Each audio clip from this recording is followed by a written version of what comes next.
morning, everybody. How are you? Hope you're having a wonderful morning. So, I'm trying things a little bit differently this morning. I've been watching the comments. Some of you have said that during my latest React videos that there is an annoying buzzing sound of some sort in the background, and I know exactly where it's coming from. The unfortunate things, I really can't do anything about it. It feels like and it sounds like it's coming from the compressor of my refrigerator, which is directly behind me. It's like right on the other side of my shoulder. But I've been trying to think outside the box to fix the sound issue. I have a Blue Yeti microphone, but I think in this situation, given my house and the sounds in my house and the fact that I can't do anything about the electrical or the refrigerator for now, maybe it might be a good idea to use a cheaper microphone that's not as good so it doesn't pick up more ambient noises. So I was playing around with StreamYard today and the cheaper microphone and just trying to see what works. But here's where I need y'all's help. See, I've got tinnitus in both ears, so I hear a constant ringing. And I can't hear maybe as good as some of the rest of you. So I'm trying a different microphone today with a cover on it. On StreamYard, I have the noise cancellation, so maybe ambient noises will not be picked up in just my voice. And I really do hope that at least will fix some of the problem, if not all of the problem. You guys can let me know in the comments if it's gotten any better. So with that aside, what are we doing this morning?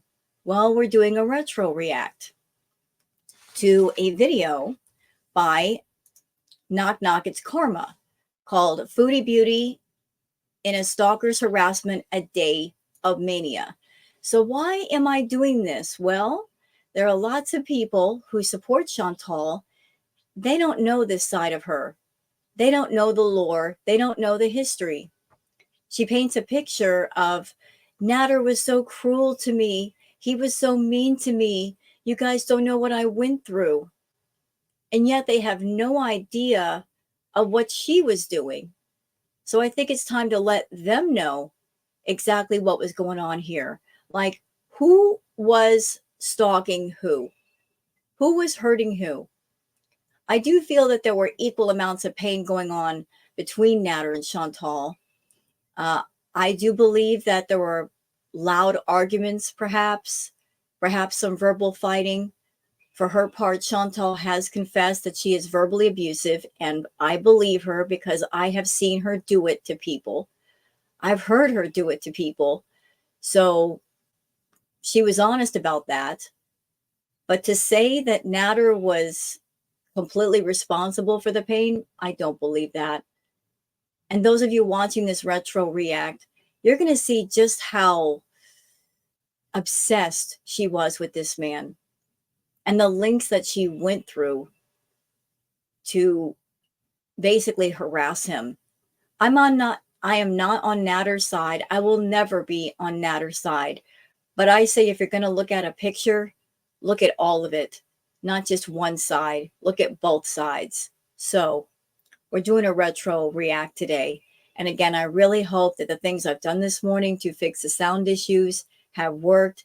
You guys can let me know in the comments if that annoying electrical buzzing sound is still there. And if it is, I will try to work harder on fixing it. But for right now, I'm kind of stuck with where I am. So let's get on to the retro react and see what's going on in this video. So let's add some context because context is always good.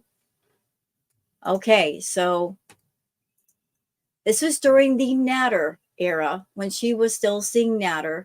Her and Nader were always going back and forth, back and forth. 1 minute she's claiming that she's seeing him. The next minute she's claiming, oh, I'm not seeing him anymore.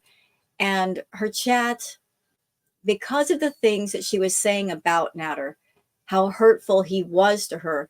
Of course, people being people and having a sense of empathy, them not wanting Chantal to be hurt, they would constantly tell her, do not go back to this man.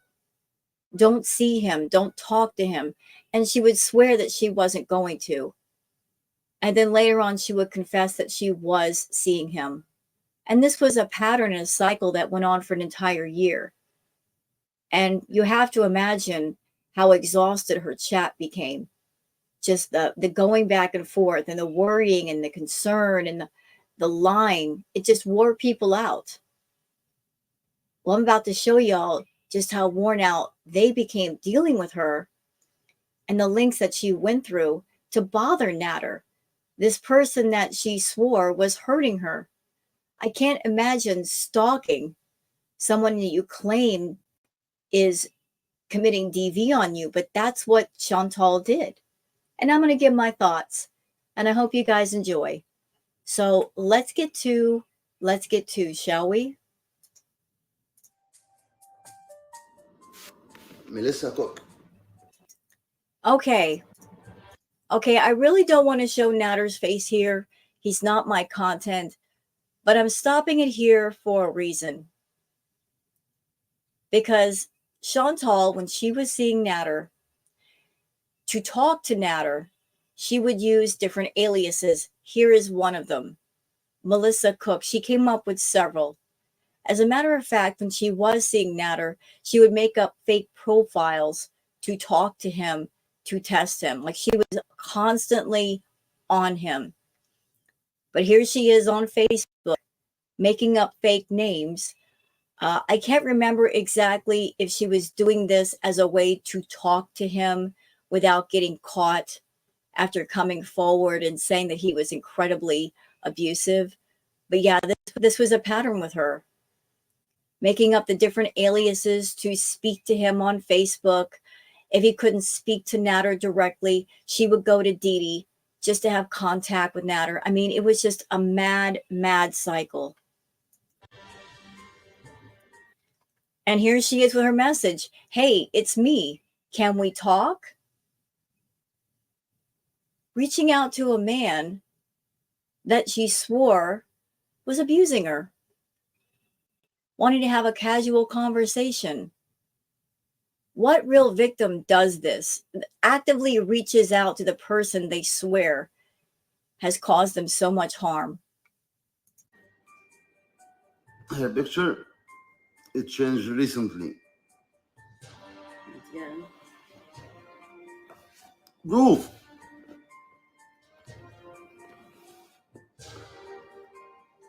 One-sided conversation. And there she's saying, can we talk? Really, really? Listen to my live later or you will get it. So here she is threatening. Not only is she harassing him, here she is threatening him, telling him, you better watch my live or else. Just like she sat in his bedroom. And when somebody asked her the question, what will you do if Natter leaves you for another woman? And she said right then and there, while she was seeing him, I have a plan. So she already had plan B in place if he decided he wanted to leave or he wanted to be with somebody else. But basically threatening him in a message. Watch my live or you're going to get it. I find it interesting that at the same time that she claims to be a victim of DV and she's so scared of Natter, she's also acting like a control freak and being aggressive. Interesting combination, isn't it? One side conversation.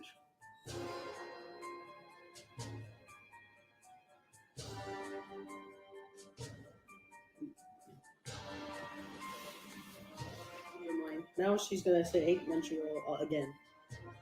Oh, yeah, what I said. This is the new ones. And I just want to put out there that I do realize that all parties involved are adults and were adults at the time that this happened. And because they're all adults, if things really went bananas, all parties involved, not just Chantal, but Natter and Dee Dee, they could have cut this off anytime they wanted. But nobody did. They just kept it going. And they chose to do their drama online versus in private.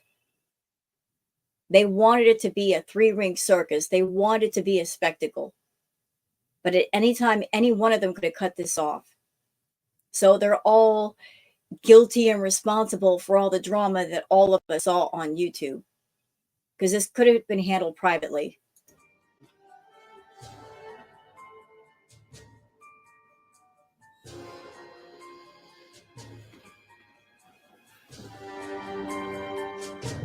Chantal said Starbucks and Nashi meal with matzo. I gotta go tell everyone about my new phone number. Oh, you got a new phone number? I forgot to tell everybody. I guess you just did. And that's something that's really weird too. So you're someone that you claim to be a victim of DV, yet you're coming online knowing that Natter is online and he has a channel, and you're announcing to everybody you have a new phone number.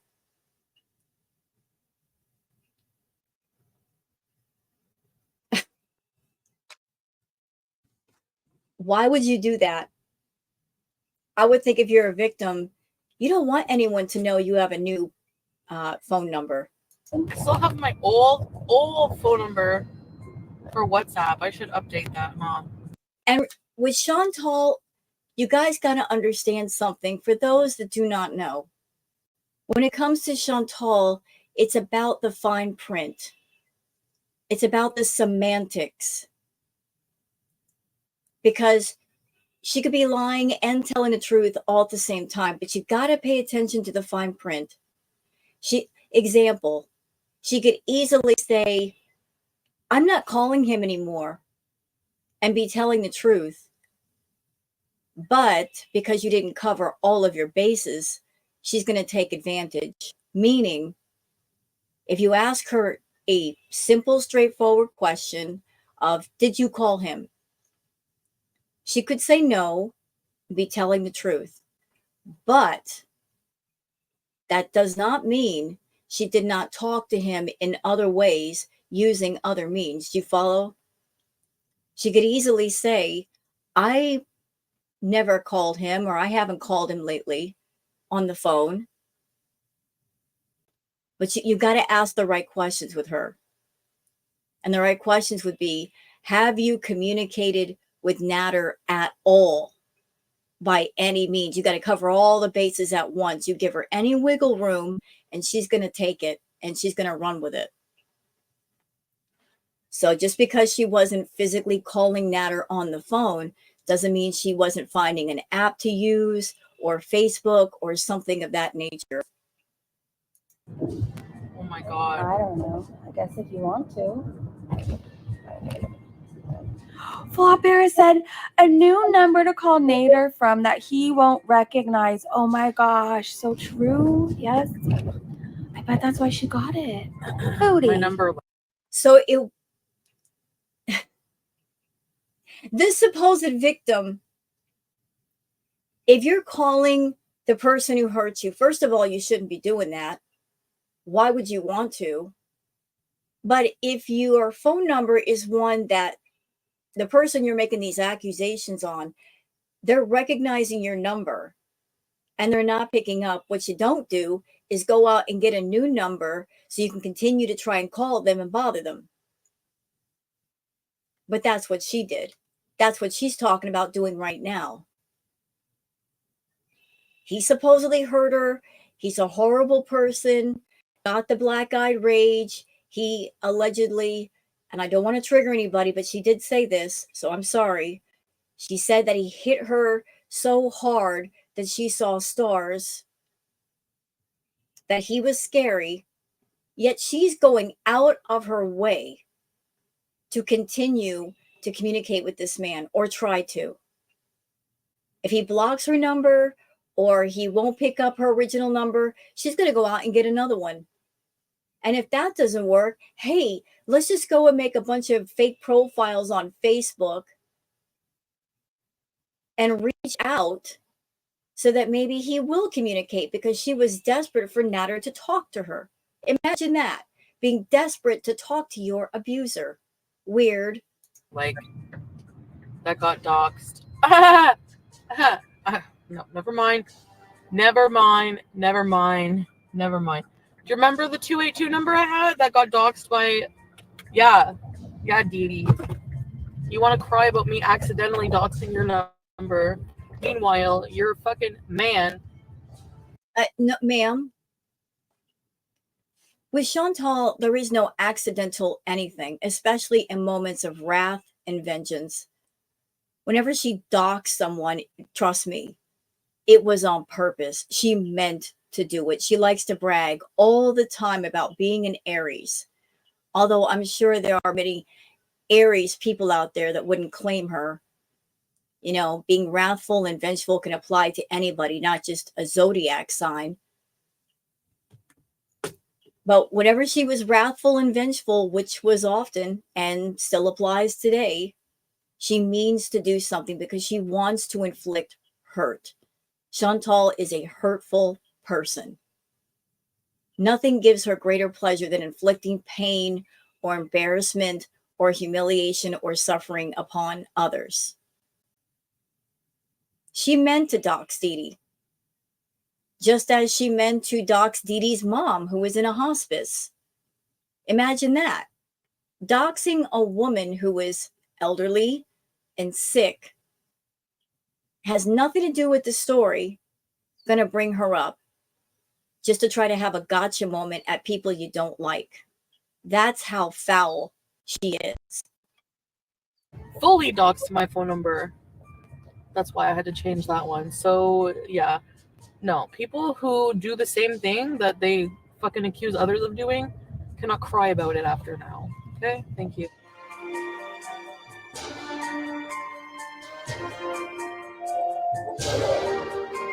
Oh, did you guys catch that last part of the message that just flashed by? Flop Era says that's why she changed providers. That's how obsessive this woman was, that she actually had a change providers.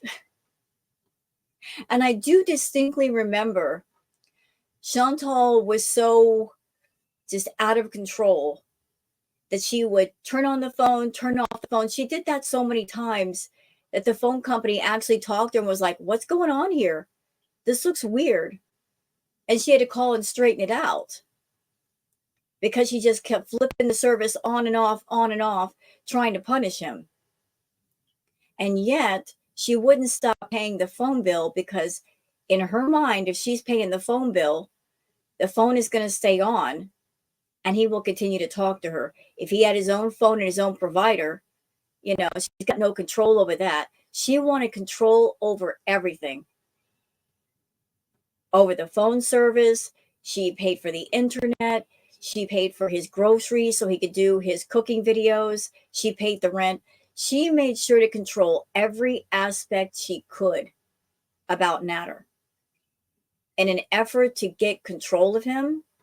And the goal was for him to be in a relationship with her and claim her. Chantal is not a truly good person. Truly good people do things out of the goodness of their heart. They don't expect any kind of monetary reward or compensation. They just do them because you're just being good.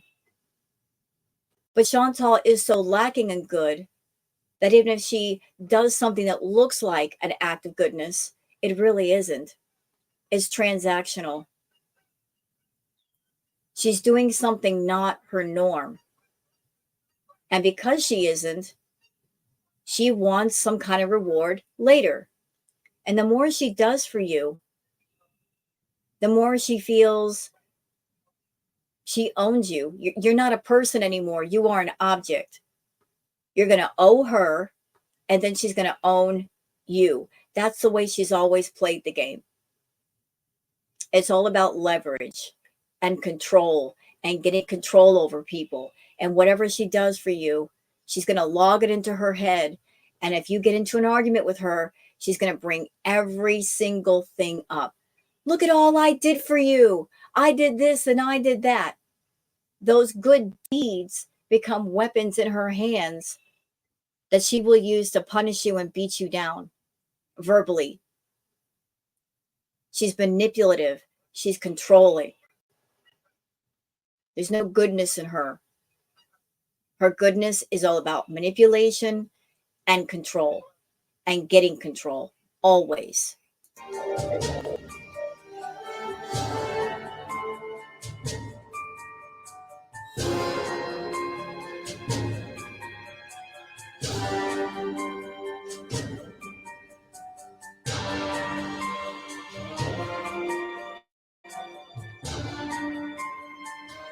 Okay, so we're about to see May 18th, 2021.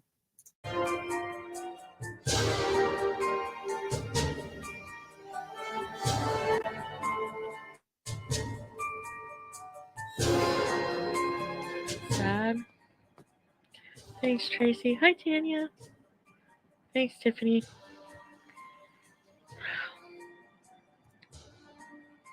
I'm a psycho. Basic. And for those that might be asking the question, why does this matter now? This was a year ago, maybe even a few years ago, because some of these clips go back longer than that. Well, think about what's going on with Chantal right now. What is going on? Even though she's with Salah, different person who is not Natter, same circumstances. She's with Salah and she's paying for everything. She's paying the rent, maybe paying for the rent on whatever place he's staying because he's not staying with her. She's paying for the food. She's paying for everything. Salah isn't working. Could it be because he's lazy? Oh, yeah. But there could also be another reason, because Chantal does not want the men in her life to be independent. The last hardworking, decent, independent man that she had in her life was Bibi. And if you guys go back through her history of men, of the people she's been with,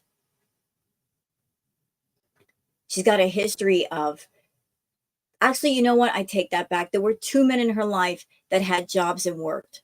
There was Pete's and there was Bibi. So she was with Pete's, cheated on Pete's with Bibi, got together with Bibi. They had a relationship for 4 or 5 years. She essentially lived off of Bibi, cheated on Bibi, and accepting money from Pete's while she was with her new man. And then she moved into the villa with Pete's. Pete's had a job. He had money. She kept urging him to quit his job, join her on YouTube. Then once, I can't remember if he got laid off or fired, or maybe he just couldn't take the job, but he wasn't working after a time. And at that time, Chantal had full control. But the last independent, decent man that she had in her life was Bibi. And because Bibi had the choice to get rid of her, he did, because she wasn't healthy for him. And every man since then, she wanted control. She did not want that man to have a way to escape her or walk away. So the men that came after Bibi, she would urge them to not work, just depend on her financially, so they could be with her all the time. And she wouldn't have to worry about that man running off to be with another woman, being tempted by another woman, just trying to wrap herself tighter and tighter around that man. So there was Bibi. Then she moved in by herself. Then there was Natter, and she supported Natter. Then after Natter, there was Salah. I'm sure there are men in Canada, lots of men, but she doesn't want them. She wants to find a man who's hurting financially, that will be tempted by the money, and then just be completely under her thumb. And here we are, 2024, and she's with Salah. And she pays for everything because she wanted control so badly. I'm psychotic. Like,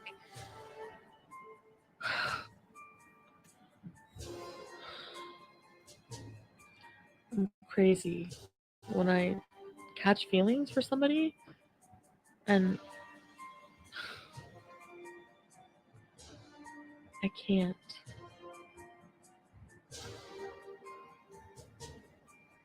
No, so what happened? Like,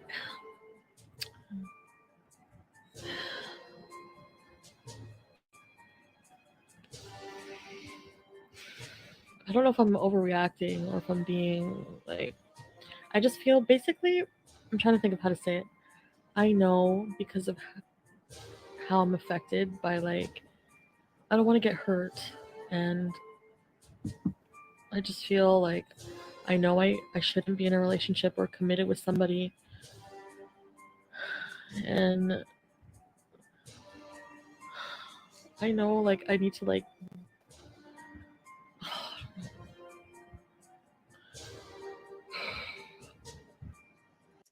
I'm not in Chantal's head. I'm not her psychologist or a psychiatrist. A real psychologist or a psychiatrist will probably be able to talk to Chantal and figure out what all of her issues are. And I'm sure there are a lot, a lot. But I'm going to go out on a limb here and just take a guess, Chantal. I think the reason why you're so incredibly clingy and needy is because you are highly insecure about yourself. Highly insecure. You don't feel secure within yourself being a woman. You don't feel secure with how you look or how you are. And yet, you won't change how you are to be more secure, to be more comfortable. You feel insecure around other women. You assume that every woman who's around your man is going to take them away. Maybe you're feeling like you're lacking in a lot of things, and yet you won't fix that. You want to continue to be lacking in different areas of your life. So you just get filled up with more and more insecurity, which breeds the jealousy, which breeds more clinginess, and the toxic cycle continues. But clinging to a man and being insistent on being in his company 24/7, that is suffocating. Nobody can live like that. Nobody should have to live like that. That in order for you to be secure in your feelings, in order for you to feel secure that that man's not cheating on you or talking to other women, he literally has to be sitting on the couch next to you and you looking at his phone. That's crazy. I mean, even prison isn't that bad. Where you got a warden standing over your shoulder, looking over your shoulder 24/7. You're acting worse than somebody who runs a prison. There's constant supervision. But that's what it takes to make her feel secure. You know, the eyes got to be on you physically. That's unhealthy. That's really, really unhealthy. If you got the right kind of love with the right kind of partner, you don't have to act like that. You won't be filled with that kind of insecurity. You will feel secure knowing that wherever they are in the world, they're not doing you dirty. But she doesn't stop and think about things like that. You know, she's just going to insist on being in that man's face all the time. basically, I had plans with him today. Kind of like I made plans with him, like, to come over, and then he calls me like around 4 or something. Oh, one of my really good friends is coming down from, like, Montreal, and he's staying at his cousin's for 3 days, and he wants to take me out. We want to go out. Like, I want to see him. So Okay, let's add a little bit of context to this piece. Maybe I'm forgetting it, maybe I'm getting it wrong, but I do remember that when Chantal and Nader first came to know each other and talk to each other, she spent 2 whole weeks with Nader. Constant. And if maybe I'm getting the timeline wrong, but I think this was a moment like after that 2 weeks where Natter just wanted to go out and just hang with friends, and she did not like it. But imagine spending 2 whole weeks with somebody. And then they say, hey, I just want to go out for one day, one night, and relax. And she's mad about it. I'm just like, okay, what about me? And I feel selfish. It's not just that. It's just like, it sounds like an excuse to me. Well, that's because you're taking it that way. She's Chantal. She lives in a bubble of her own making. She secludes herself. She isolates herself. Her idea of happy is just having one favorite person. And usually it's a guy, because she's never had a favorite person being a woman. But just having one person to focus on. And that's all she needs. Just that one person. And if you're the guy, tag, you're it. If you're the favorite person, not only are you expected to be in her company all the time, but you're expected to be at her beck and call all the time and entertain her all the time and keep her occupied, because she's got nothing else going on in her life. It's either be in the company of that man and be entertained and pass the time, or be at home and be completely bored because she doesn't have anything else to do. So yeah, she's going to get mad if you are a normal person. And how dare you have a social life? Who do you think you are? She doesn't understand the concept of having friends and friendships and going out with friends and having some coffee and having a good time and passing the time that way, because that's not how she spends her time. So she expects other people to live in a similar fashion as she does. And she takes offense if you dare to have anything that looks like a normal life with normal activities. Sounds like an excuse, like it's COVID. And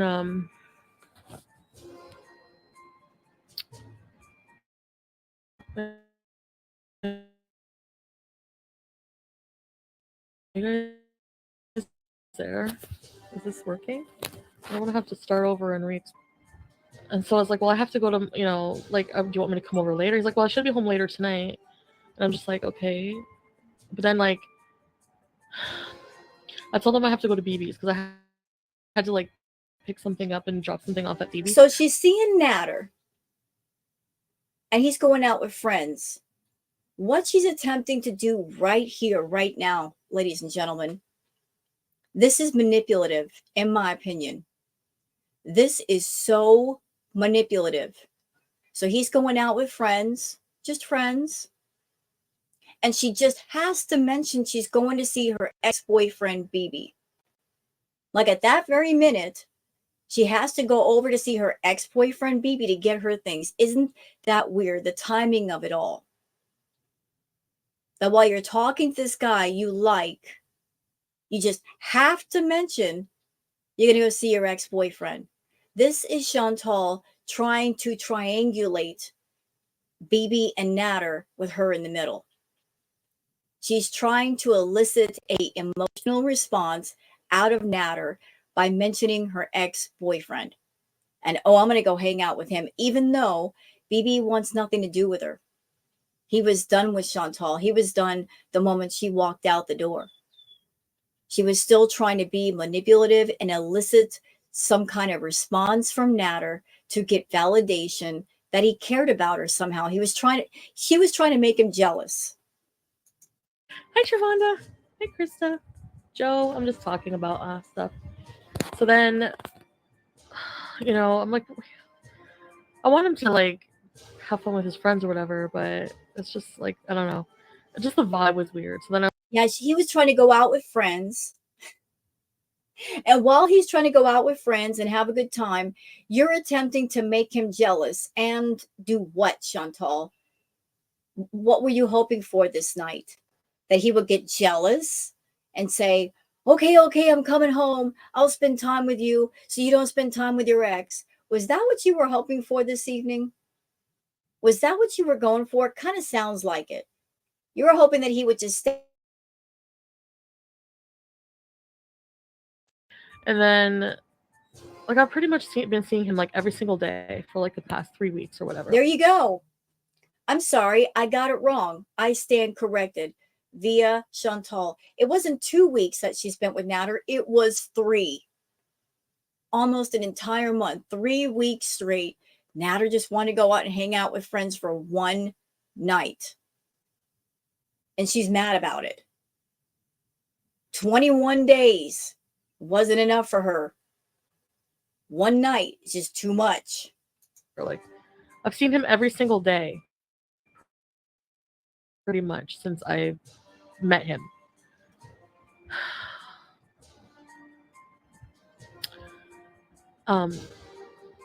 He made plans with me, but it's like at the same time, like he probably never sees his friend. You know, it's probably like a surprise. But then now, You know, if you're an insecure, jealous person, if you're very insecure, jealousy, it's a mixture of different emotions. Jealousy is an evil thing, but insecurity is also an evil thing. But jealousy is a mixture of insecurity and fear. The two of them are lethal together. Lethal.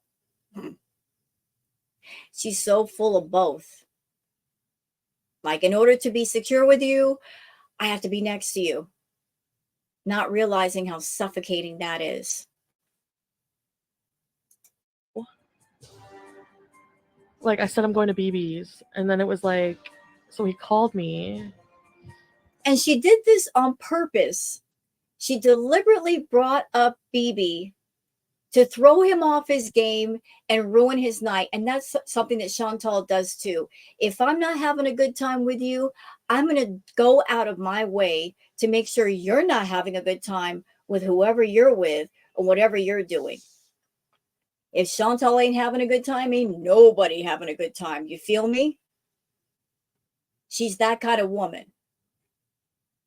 She just can't let people have a good time without her. Period. Like probably jealous. And then I was just like, and then like he's like, oh, hold on, they're calling me on the line, and then I'll call you back. He never called me back. That was at like 6. He was supposed to be picked up at 6 with his friends.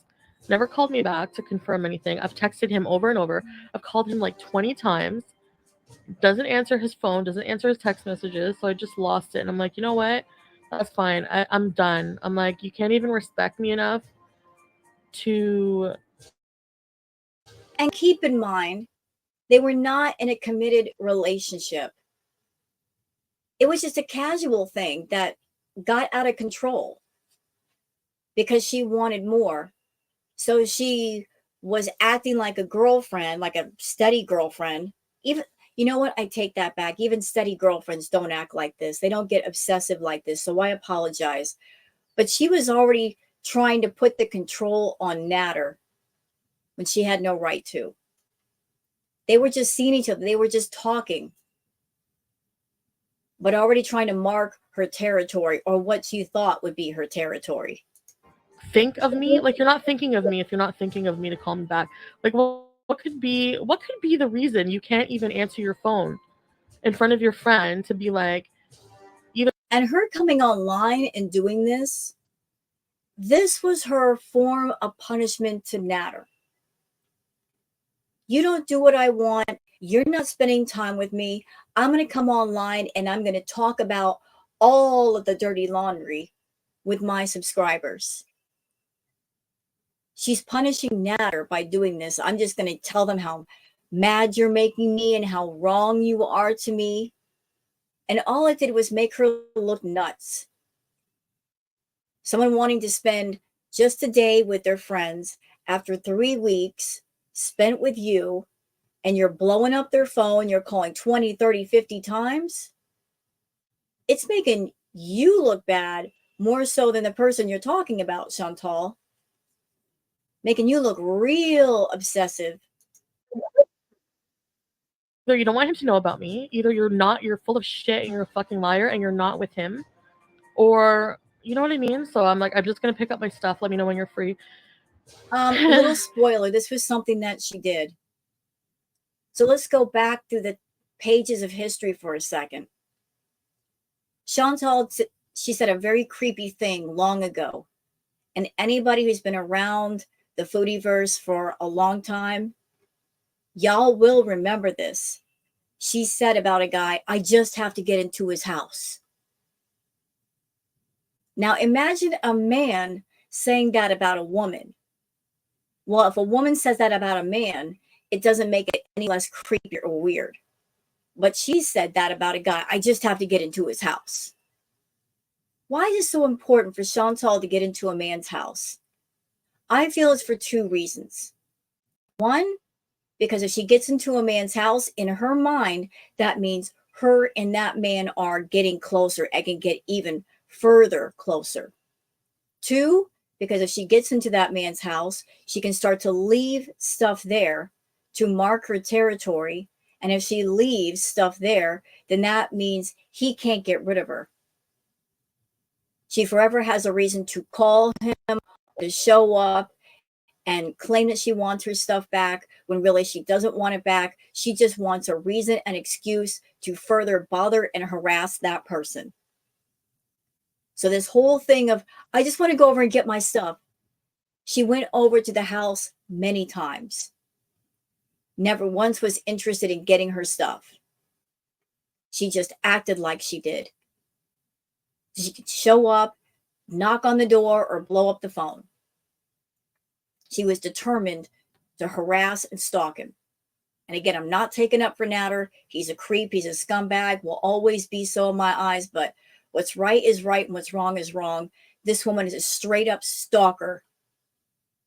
She's got stalker tendencies when she gets her eyes on a man and she gets obsessed. And this is something that's been going on way before YouTube. There's all kinds of stories when she was young, stalking other men, hiding in their bedrooms, stalking two teenage boys, to the point where the father of the boys had to tell her to leave or he was going to call the police. So this goes way beyond Natter, way beyond YouTube.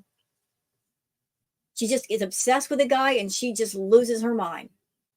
And that, for me, even if it's not true, like, even if he's not lying to me, the fact that I'm this emotional over something like that is so... Okay, I remember what I was going to say earlier, and I kind of lost my train of thought. Sorry. So if you're an insecure, jealous person, very insecure with yourself, your mind will start to make up dialogue of what you think is going on. It'll start making up a whole toxic, hurtful story of what you think is going on. Oh, he's not picking up the phone. I bet he's cheating. I bet he's talking to another woman. I bet they're in a hotel room right now. Your mind will do that to you. All that insecurity and fear you got going on inside of you, your mind will start writing a whole toxic, poisonous novel of thoughts to feed the fear, to feed the insecurity, to get you more amped up, to get you more pumped up and angry. So if Natter didn't pick up the phone, her mind is automatically starting to write that novel, starting to write that story of what might be going on. And there's no chapter in that story of, well, it could be this. It could be something else. So just calm down and think about it. No, that story is going to be toxic all the way through. Like, so the last thing I wanted in my life right now, you know? Like, I should just walk in his house. Maybe he's trolling me. He's a big troll. Would you not be upset? Like,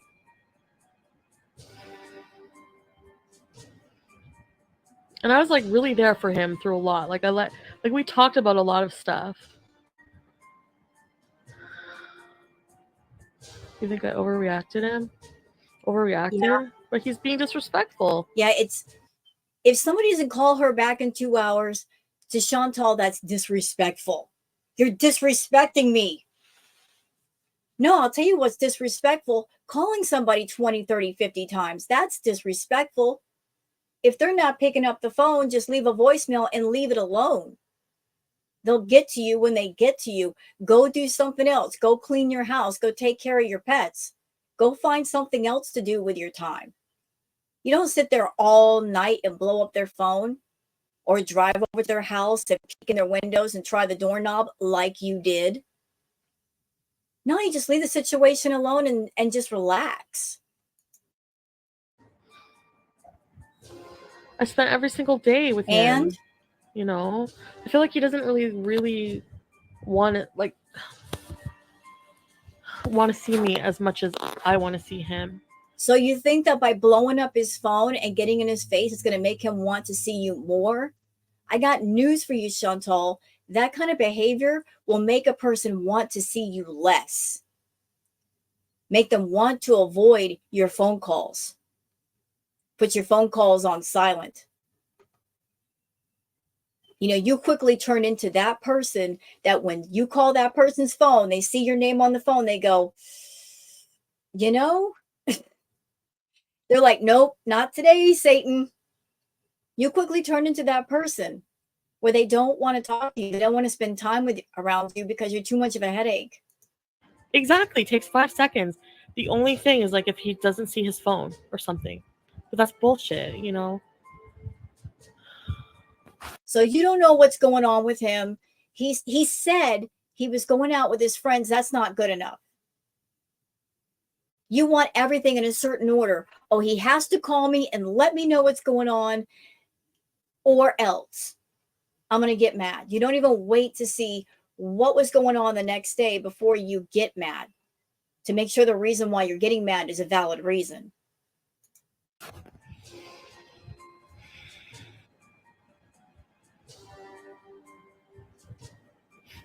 I hate when they don't text back. It takes 2 seconds. Fuck. And you know what? Hi, Abby. If Nader did not text you back because he had his phone off, maybe because he knows you're that kind of female that if he texts you, you're not going to stop texting back. You'll keep him on the phone texting all night long, and that's going to ruin his good time. Maybe that's why. Thanks, Amanda. I just want to cry. Like, I just want to be with him right now. Like, so bad. And I hate that. Like, I hate that. I hate it. I'm like nuts. I'm actually nuts right now.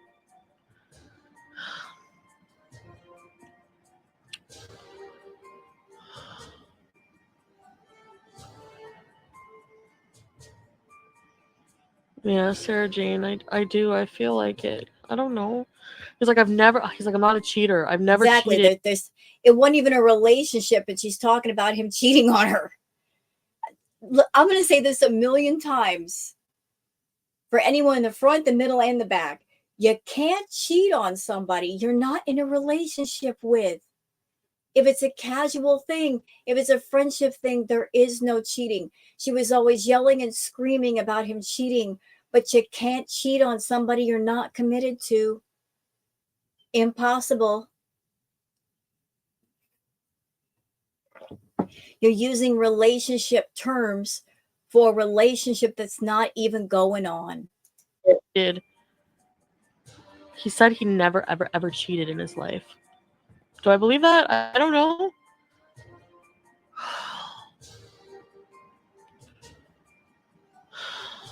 Anyway, I can't have this bullshit in my life right now.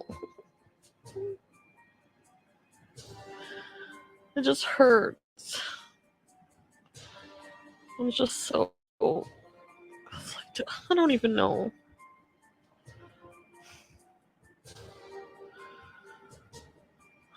And this is what happens, ladies and gentlemen, when you're a person and you lack substance in your life and you're looking for it. You lack substance, personal substance for yourself. You lack a life of your own. It's so lacking that you look for other people to give you substance, and you could find a million people, but you'll never find the substance inside that you're looking for. You can't make a truly happy, fulfilling life by distracting yourself by being with people and just clinging to them so hard they can't even breathe without your permission. Like the life that Chantal was leading here in the villa is almost the same life that she's leading in Kuwait right now. 2021, she's at the villa. She's got nothing going on for herself, no personal hobbies, no interest, no social circle of friends to go out with. She chose to self-isolate and seclude herself. In Kuwait, she's doing much of the same thing. She's been in Kuwait for a year. Does she have any friends? No. Does she go anywhere? She does only when she has to. She's got no one to talk to except people on the internet. She's obsessed with YouTube and her YouTube channel. But outside of YouTube, outside of her YouTube persona, there's no substance. Nothing. So whether it's in the villa in Canada or in Kuwait, it's the same life. It's a miserable, lonely life, which leads to obsession with whatever man she puts her sights on. And the more she tries to cling to these men, the more she suffocates them, the more they distance themselves from her, the more they want to stay away from her. I mean, look at her and Salah now.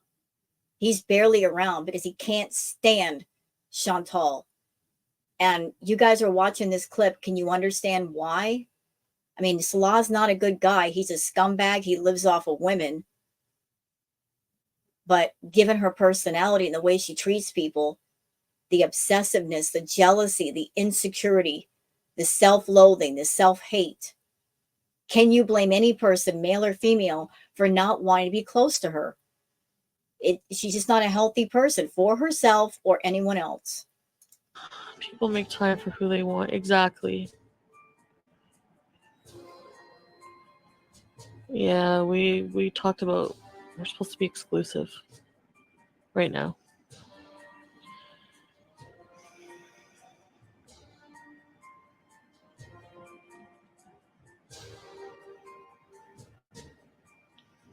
And I will say, like, part of that was Natter's fault. In fact, a great deal is Natter's fault. And they talked about being exclusive because he's a greedy fool.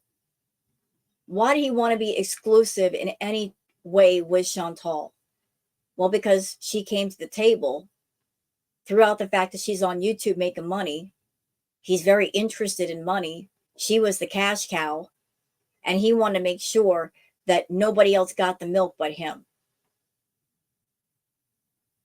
So he didn't want her having any possibility of being near any other man that could partake of that money. As a matter of fact, Natter wasn't happy with her living with Pete's.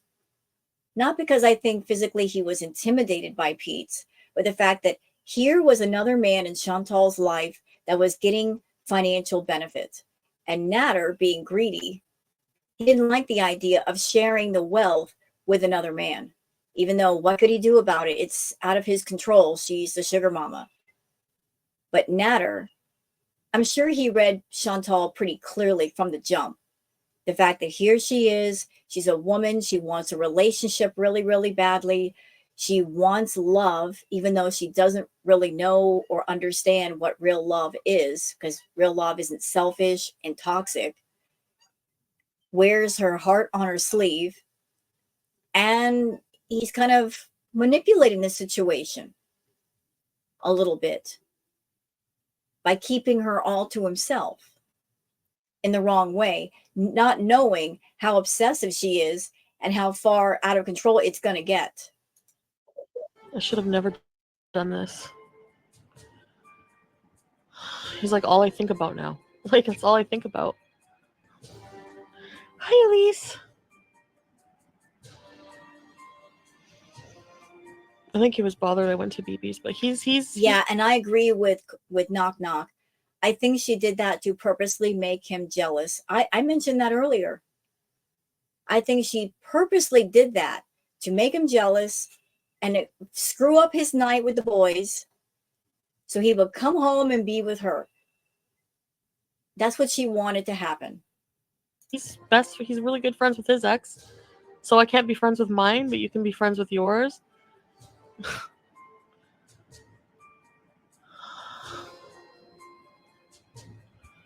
Why am I doing this to myself right now? Hi, purple glitter. Yeah, I think I deserve respect. If I'm that important to you and you're trying to make something with me, you can't even let me know what's going on after you blow me off after we had plans.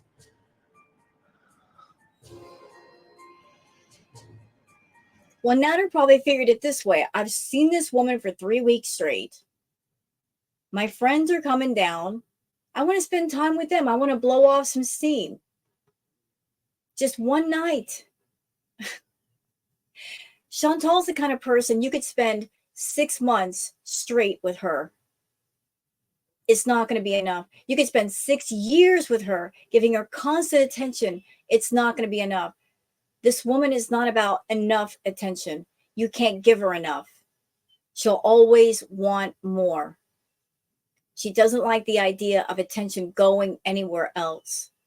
To give an example of her out of control obsessive behavior, there is a story where she was living with BB.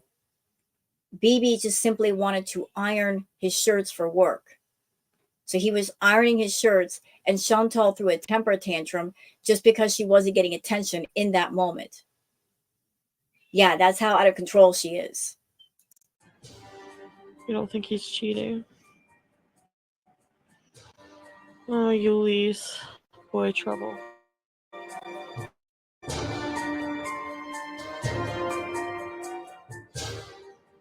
I don't know why I'm venting all this. He probably would really hate that. Well, too fucking bad. Maybe you should have called me then. This is her being petty and childish. Oh, you're a guy and I like you and you're not calling me when I want you to call me. You're not texting me back. Well, I'm going to get on YouTube and punish you. Nanny boo boo. Nah. That's what she's doing. That's exactly what she's doing. I'm going to get back at you. I'm going to be petty and get back at you, even though the backlash, the consequences of her actions would be him getting mad at her and not talking to her. So it kind of was counterproductive. She's showing her ugly side to Natter. And anybody out there, when somebody shows you an ugly side, it's not endearing, is it? When you see that ugly side of a person, when you see how evil they could be, how manipulative and controlling they can be, it's not endearing. It doesn't make you love that person more. It makes you love them less. So she was constantly showing her obsessive, clingy, stalking, controlling, insecure, jealous side to Natter. And she wonders why Natter did not want to be with her, because he saw just how extreme she is. And there was a lot to look out for. I really fell hard for him. I know. Guess I did. That's why I'm sad. She's not sad. She's manic because she feels like she's lost control. Control is a narcissist currency. Yep. Absolutely. And they want to have all the currency and they don't want to share it with anybody else. They don't even want you to have it. You as a person, they don't want you to have your own currency and keep your control. They want to take that currency from you. Bad.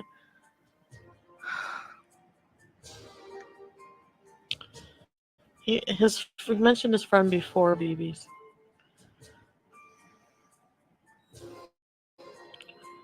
You think he's trying to make me worry? I can't play. I can't have games like that. But you're playing games right now using YouTube. That's what it's kind of like with him, like games. Like Oh. Can I just say something? If you are getting involved with somebody or getting to know someone,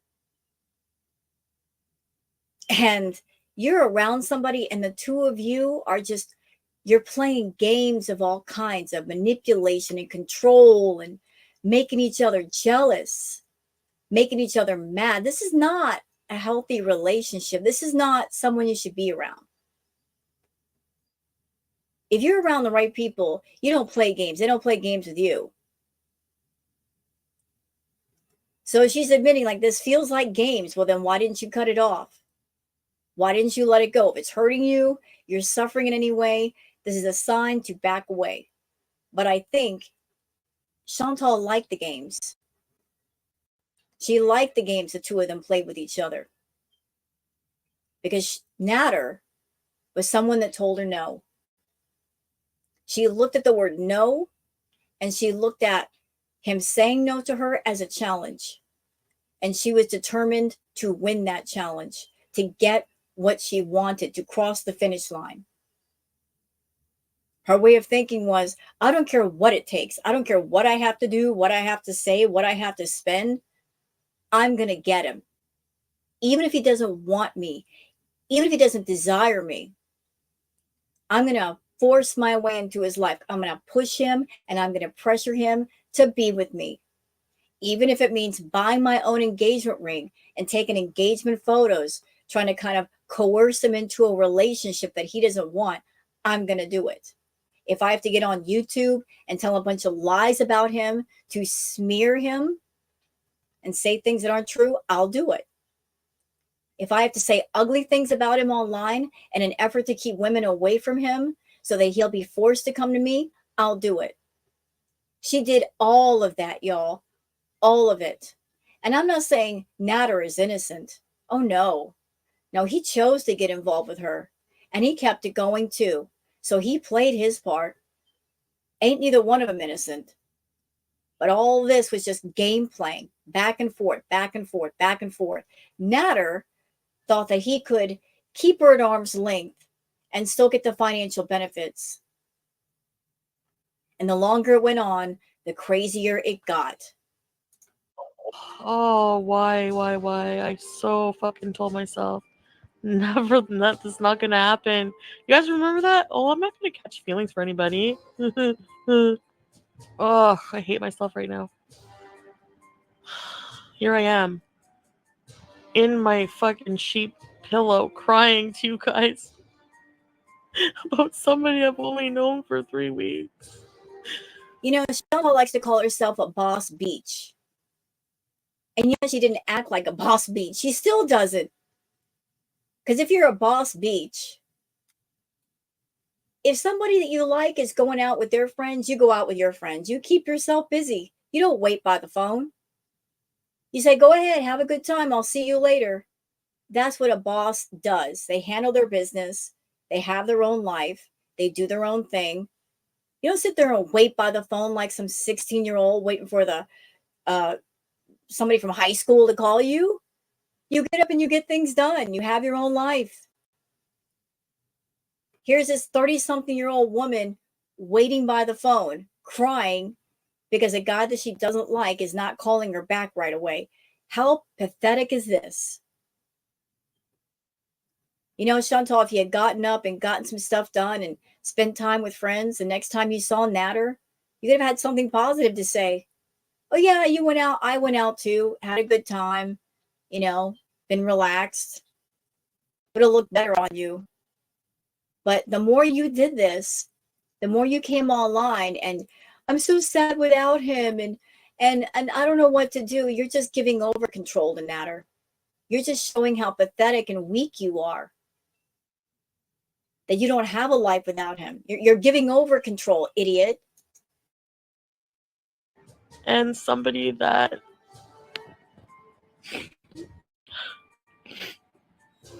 no, Jessica, I haven't even talked to him. That's the thing.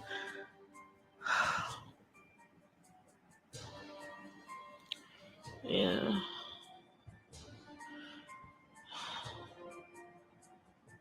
I won't cat queen. I broke it off in a text message. But I don't know. If you had a good explanation, maybe. I don't know. I broke it off. Then she says, well, if he has a good explanation, I might forgive him. So you're not done.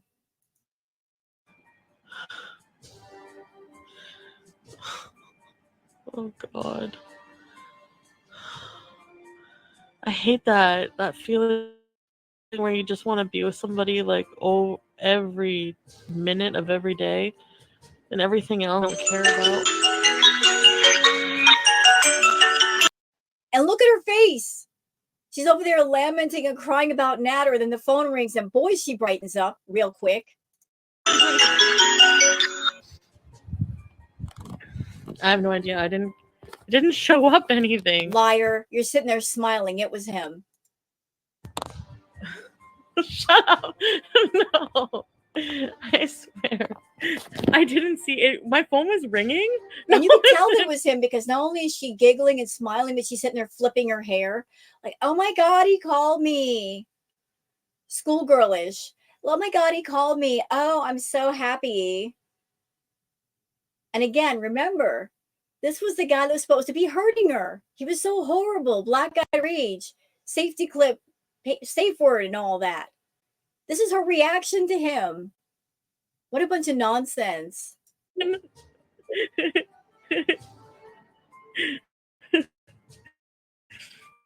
My phone was ringing. I mean, seriously, does this look like the face of a woman who's been abused? Who's in fear of her life? Somebody's an abusive person. You don't have this reaction. No, just the opposite.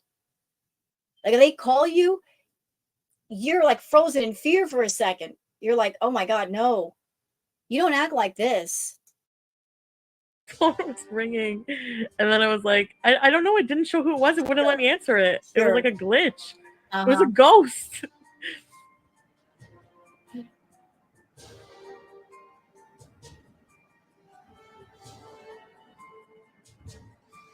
I've only not talked to him for like 2.5 hours. Give it some time and you'll feel more calm about everything. I guess so, Victoria. I think it's just because I was keep in mind also that Chantal did not have like a huge circle of friends that would be calling her during her live stream and wanting to talk to her. So it could have been a friend phone call. It had to be Natter. She isolated herself. It had to be him. Looking forward to seeing him today. And it's like, what right do I have to hog him every single friggin' moment of the day? Like, I have my own life too. I have things to do. Then do them. You know? I should be doing them. Why aren't you? What's the problem? You know, it always struck me as odd, Chantal being the defiant person that she is. And she's always been defiant. It's a constant with her. She's all about being rebellious. She never figured it out, did she? She never figured it out. That her being the control freak that she is, the manipulator that she is, she was doing the opposite of what she should have been doing in order to get control. Not that it's a good idea to control another person. It never is. Nobody should be controlled by another human being, ever. But if she wanted to get control of Natter, the way to do it, and it might have been successful, is to show him, look, I'm taking care of myself. Look, I got a life.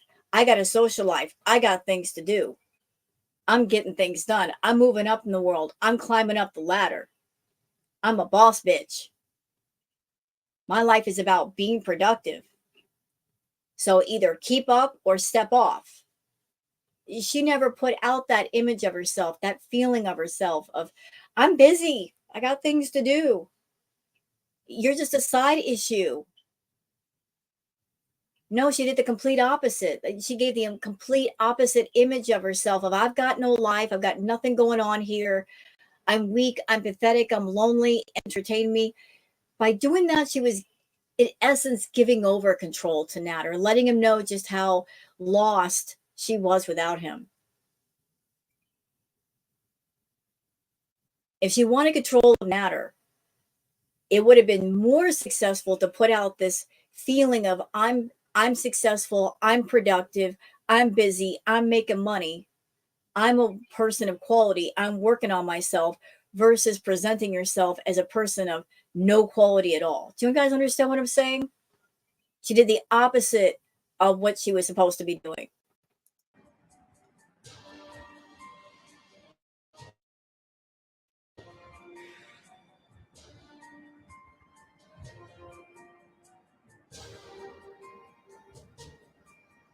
The missing person report. You know, like, how can you get control over another person at the same time that you yourself personally are out of control in every area of your life? It's just not possible. You can't put out this alpha personality being out of control. There's no structure, there's no balance, there's no discipline, there's no nothing. You're completely out of control. You're not putting out that vibe of, I got this. I really got this. It's just not going to work. To me, there's just no excuse why you can't even call me or can't even. Sure. I don't know if that was him, Becky B's. It was like a glitch call. There was like no name that showed up. I couldn't answer it. So I just hate myself that I let myself get invested like this. Like, I don't want to get hurt, and I get hurt so fast because I feel like I overreact. Imagine that, a hurtful person being afraid of being hurt. Somebody as hurtful as Chantal is afraid of someone doing to her what she's already done to others. She lied to Pete. She cheated on Pete. She lied to BB. She cheated on BB. She was essentially afraid of people doing to her what she did to other people, running from her karma, running from her circumstances, running from her consequences, always running, always trying to escape. But you know what, Chantal? You can run, but you can't hide. Karma will always find you. And no matter what the tab is, at the end of the night, you're going to have to pay the bill somehow, somewhere, sometime. Yeah, Robert, it's just respect for somebody that you apparently care about. You know, like you apparently like so much, and then you can't even like. I don't know if it's like different for like I don't know, I don't get it. Just let me know what's going on. You said you're gonna call me back. You never call me back. I hate that shit so bad. I hate that. I can't deal with that. I can't. Yeah, exactly, Elise. I feel like an option. I was like an option today. You know? Well, if it's casual, you are an option until you're not. So if he's treating you like an option, then treat him like an option. Go out and live your life. You know, until you're the only one, you're not the only one. So go live. Bros before hoes. What don't they say that? Oh my god. I just feel like I invested so much time in this person already. Yeah, and there's her narcissistic attitude. I've spent 3 weeks with you. I've invested so much with you. I've spent 3 weeks with you. How dare you? I'm investing all my narcissistic currency in you. How could you betray me by having a life? Who do you think you are?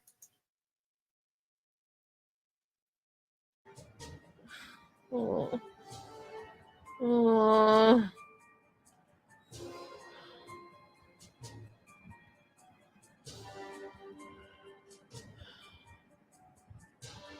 I can't deal with this. I can't. I can't. I can't. I can't. I have so many insecurities right now. By the way, Chantal, if you are a person and you have jealousy and you have insecurity, meeting up with a new person is not going to make those things go away. Those are things that live in you, and they will always live in you until you fix those things. You being a person, your responsibility to yourself is to take care of yourself and fix yourself. You're the only one that can do that. It is no one's responsibility to be born just for the purpose of fixing all of you. Because even if they tried, it's still not going to work. Every person has the right to go out into this world and make whatever life they want, enjoy it to the fullest, be healthy, be happy. But nobody was put on this earth that their responsibility is to be with you 24/7 so that you can feel good about yourself and feel loved. You want love so badly, start by loving yourself, taking care of yourself. No man is carrying around a magic wand that they can just tap you on the head with and fix everything wrong about you. Not possible. You are far too broken and you've got some serious issues. How many, I do not know, but they're deep, and only therapy and help can help maybe fix some of that. But no ordinary man is going to be able to fix you, only distract you from doing what you really need to do. I don't trust anybody. It's true. It's only been 3. I've only known this person. I feel like I've known him for like a year. But you haven't. You haven't known him for a year. You know, personal viewpoint. Fast. If I happen to like somebody and we've known each other just for 3 weeks, less than a month, and they started acting like this, I'm out. The red flags are on the field. The stoplights are happening. Gotta go. This is not the kind of person you want to be around or talk to. This is someone you leave alone. 3 weeks, Chantal, and you're already acting like this. Red flags on the field everywhere. Yep. Yeah, no thanks. I'm out.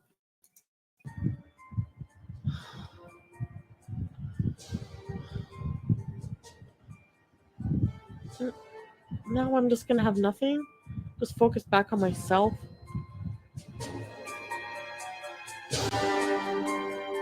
There it is. Did you catch it? Natter is her distraction. Love does not live there. No, she never loved him.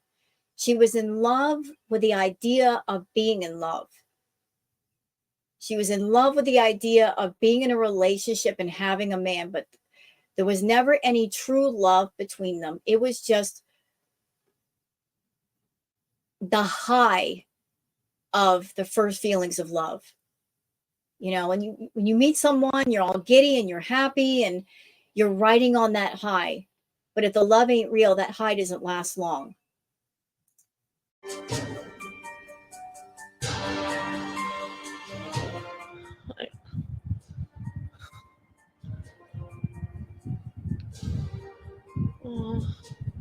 How do you go back to just having affection and awesome makeout sessions every single day to just nothing? Just nothing. Oh my. I kind of doubt the makeout sessions. I mean, Nader got on camera with Chantal, and somebody in the chat paid him to kiss Chantal, and he looked horrified. And then when he had to kiss her cheek, he looked horrified. He kissed her cheek, and then he did this, y'all. You know, like he was horrified to do it. So if he's acting like that on camera, I seriously doubt they were doing like serious making out. Just an opinion. Oh my god. Oh my god. I honestly am so mad. I'm so mad right now. Emotional. Messed up.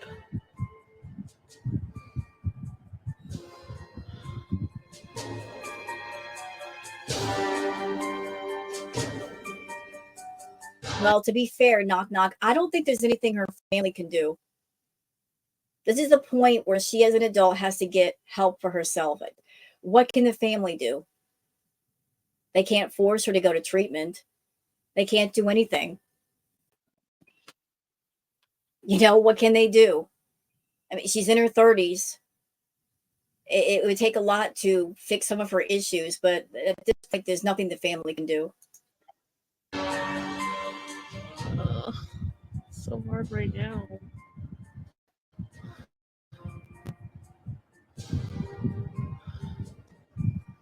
I feel like if he called me, I would be so happy. That's so.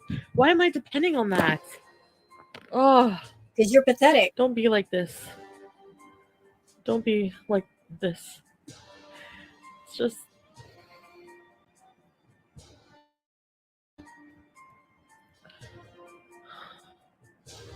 So annoying. You know what's crazy, Chantal, is you're trying to get control of Natter, just as you work to get control of people, to keep people around you. But if you're a good person, if you are a productive person, if you have a good life, people will gravitate towards you naturally. You know, we are all attracted to different people for different reasons. You know, like attracts like. If you're a good person, if you're a productive person, if you're an artistic person, you will attract that which is most like your energy, like whatever vibes with you. So instead of improving yourself in every way and getting the benefit from that, and that radiates out of your energy and attracting people more of the same, you want to stay awful and use control as a means to keep people around you. That's why even now you're so awful that you pay for everything.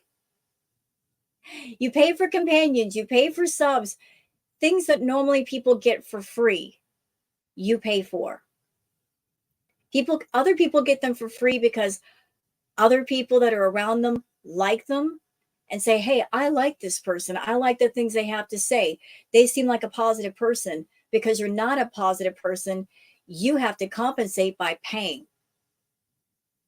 And as a result, you got fake friends, fake husbands, fake subs, because you're not willing to put in the work and make yourself a quality person.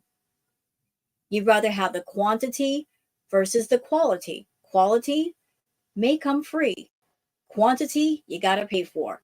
You did say long ago, all he has to do is fake love me. Well, you're getting the fake love. How's that working out for you? Any happier now? Oh, Annie, my heart is broken.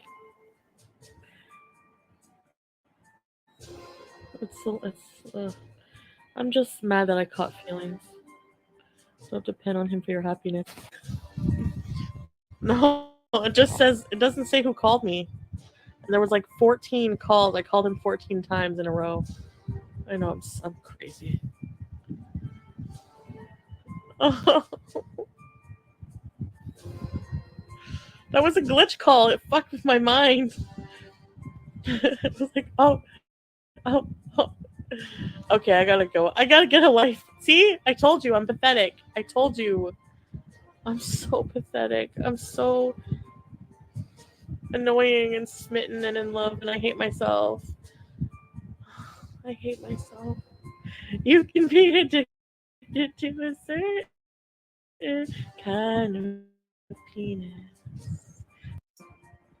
I can't do anything about it.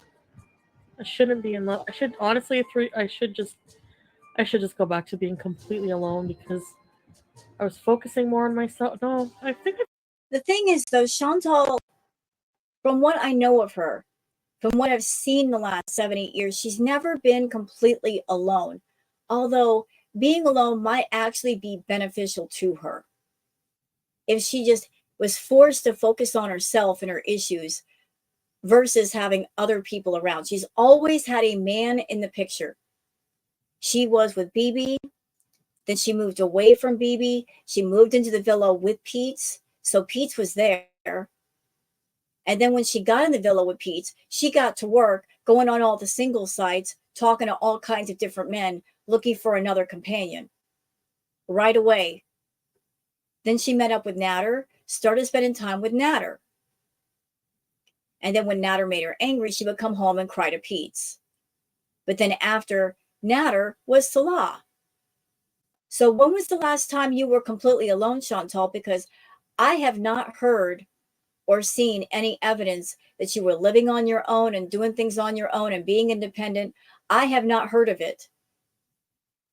I've always seen you swinging from one man to the next because you don't want to be alone.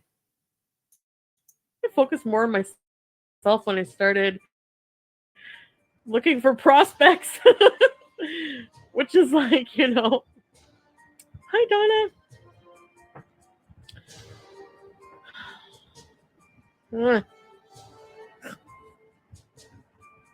I haven't talked to him in 2.5 hours. And I'm acting like this. It's just the point. Yeah, I can go for walks and travel and find somebody who will call me back right away. Right? Just holding me back. It is time consuming. You're right. Yeah. I know, but it still hurts that I have to realize this. I want to puke. You think he'll call Chris? Like she's literally sitting there, laying in her bed, waiting by the phone for him to call. This is not a 16-year-old we're talking about in high school. This is a 30-something-year-old woman. She's got her live stream going. She's literally waiting for him to call. Just passing the time, waiting for him to call. Knowing that he's out, knowing that he's with friends, knowing the possibility of him calling that night is little to none. She's still going to sit there and wait and talk about him. An official. We were kind of official. I mean, we did have that talk, so. Based on Natter, they weren't official until Toronto months later. And also, according to Natter, they were only official for 1 week. 1 week out of an entire year.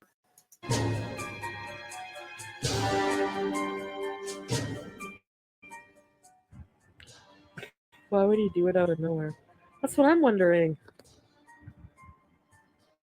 He could at least call or even text. I know. And he has time to think of an excuse too. And it was so amazing because the way that Chantal framed everything with her chat, they were on her side. Like, how dare he not call you?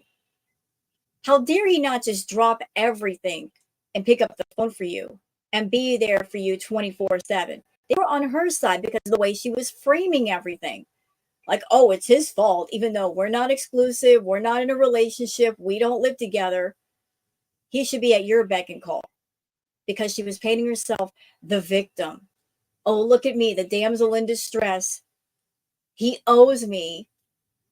He owes me his life. He should just drop everything and come be with me because I'm bored. The chat was on her side. They were believing her BS. Like, he's a single guy, she's a single woman.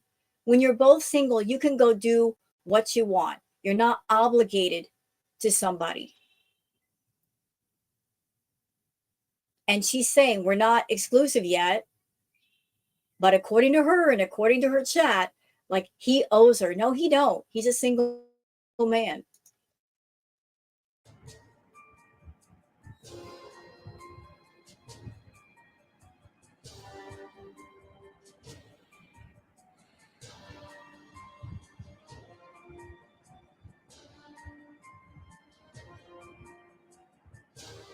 He's supposedly out with a friend and his cousins.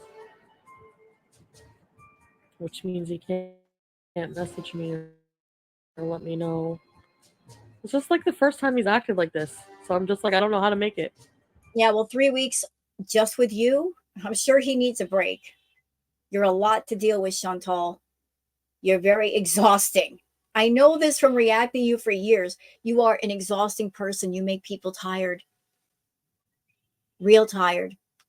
And sometimes when you're around an exhausting person, you just need to reset your head. Just get away, do something. But you don't get that. You don't get how awful you are. You know? It takes seconds. I know. And I always answer his messages and phone calls. Ma'am, you're not his mother. You're not his warden. He doesn't have to check in with you.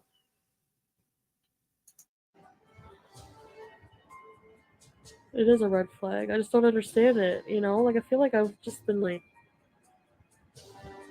was it all just lies, you know?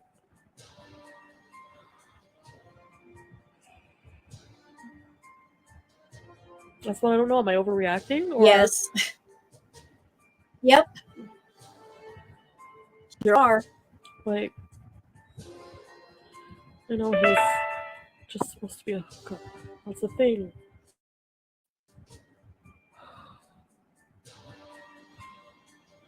Your feelings are valid, but the before call, overreacting. I'm mad.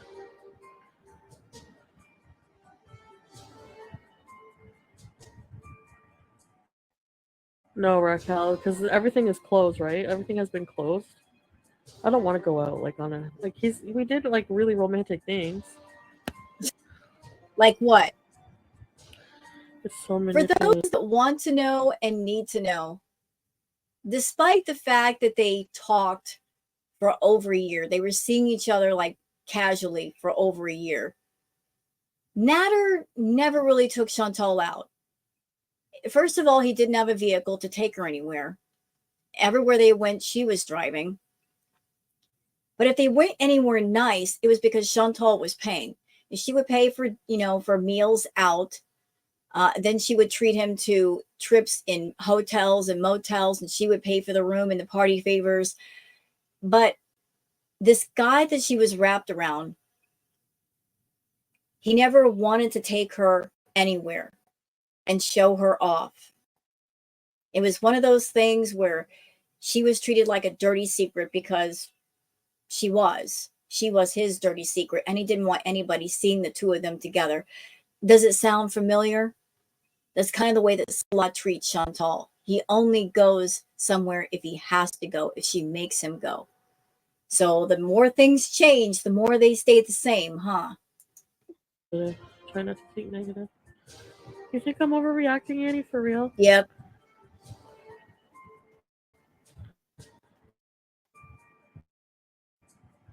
Exactly, Raquel. You can go out with friends. Yeah, you're right.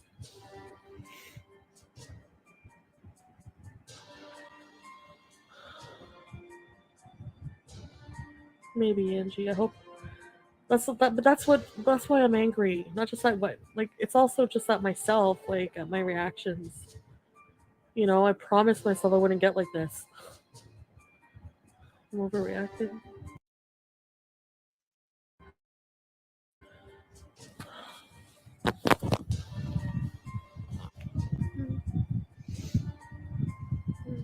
God.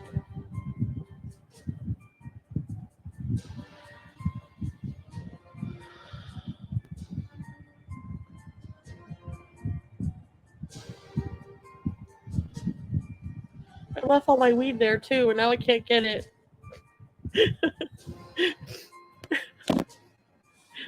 I thought it was going back there.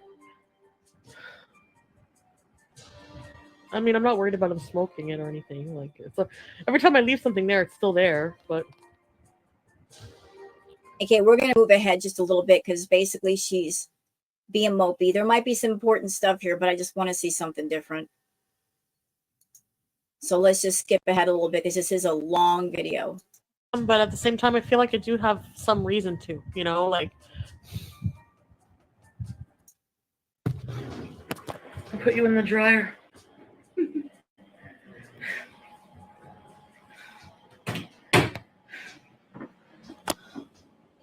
Hi, sweetheart. Hold on, guys. Eat it. I don't need your bullshit. Here. Tomfoolery. Hold on, guys. Let's go see what he's doing. Go drive by.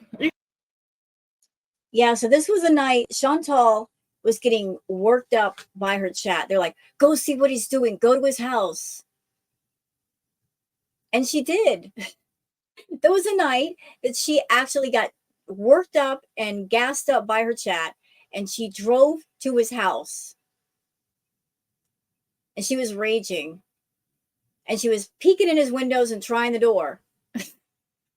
That's how bad she was. You know how many people are messaging him right now? She's gonna go stalk you. That's the problem. You have a stalker. And I'm not a...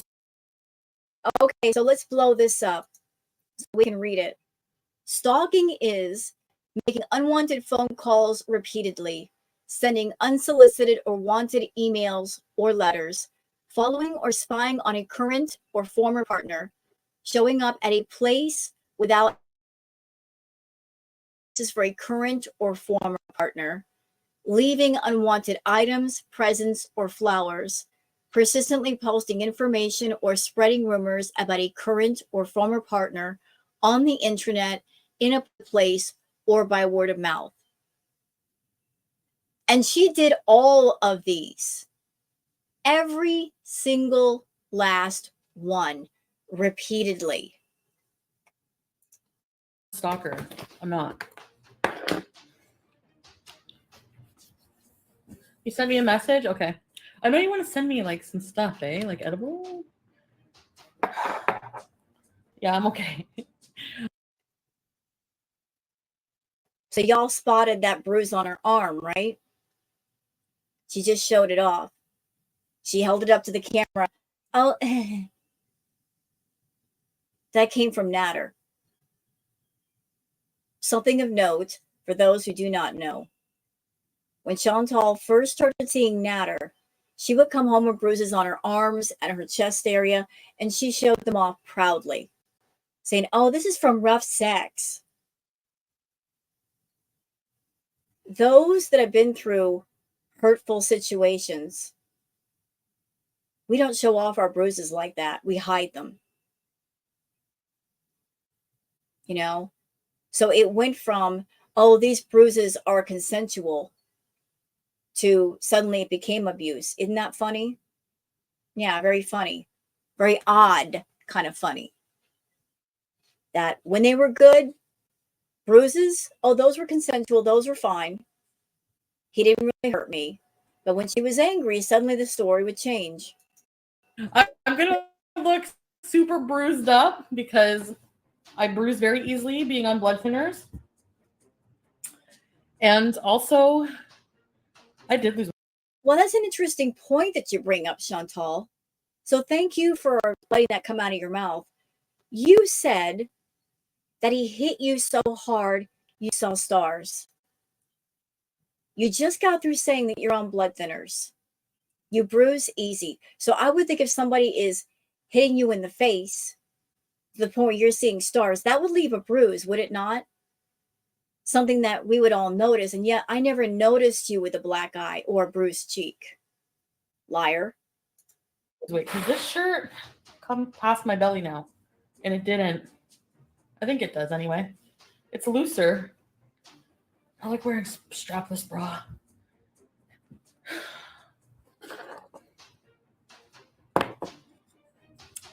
Broke up over a text. I was just angry. I'm gonna put some lipstick on. Look at my arm. I'm sorry, guys. I don't want you to see me like this. Then turn the camera off. And with Chantal, it's always opposite day. Whatever she says, do the opposite, and that's probably the truth. When she says, I don't want you to see me this way, she means I want you to see me this way. I want the attention from it. Because if she didn't want us to see her this way, she would have turned the camera off. Simple, right? Simple solution. She wants to be the center of attention always. She doesn't care if it's negative attention, positive attention, as long as it's attention, as long as she's got the full spotlight to herself.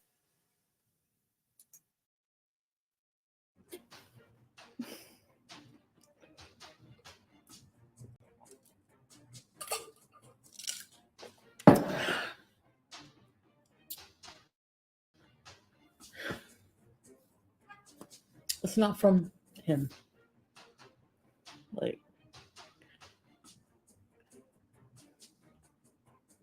no one's hurting me. There you have it. No one's hurting me. Well, that's not what you said to all of us for about a year. You claim that he hurt you. You keep changing the narrative. Oh, he hurt me. Oh, no, he didn't hurt me. Oh, yes, he did. Oh, no, he didn't. You couldn't keep your story straight.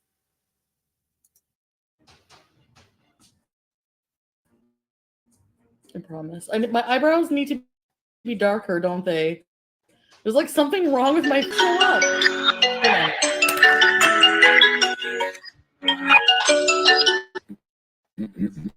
It doesn't tell me who it is. I don't know who it is. I can't answer it.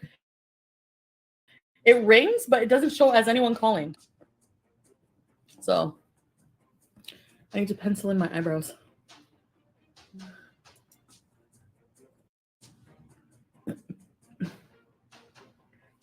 I feel like a bitch now.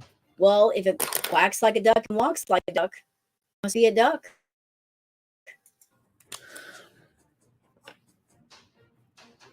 See? I need you guys to tell me I'm overreacting. Why does anybody need to tell you that you're overreacting? You can't deduce that yourself. You can't stop yourself. Are you that lacking in control that you want the audience to tell you when you're doing something wrong and you're acting completely out of pocket? You're 30-something years old, Chantal. Nobody should have to tell you that you're acting badly. You should just know. And you should stop yourself. But even if the chat said you're acting badly, Chantal, you're being out of pocket, is that going to stop you from being out of pocket? No, you're going to keep going. Should I put lip gloss on instead?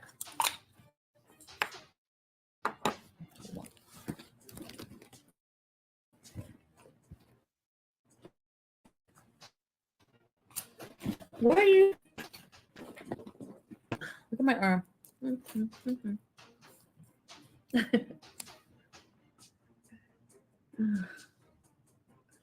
Let's go on the love diet.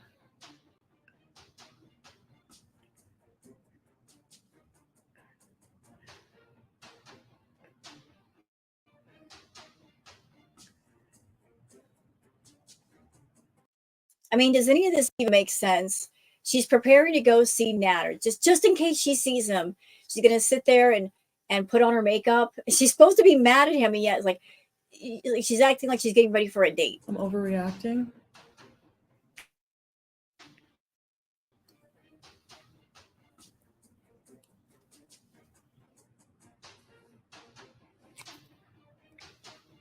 Lip products? I always wear these. No, it's glitching like my I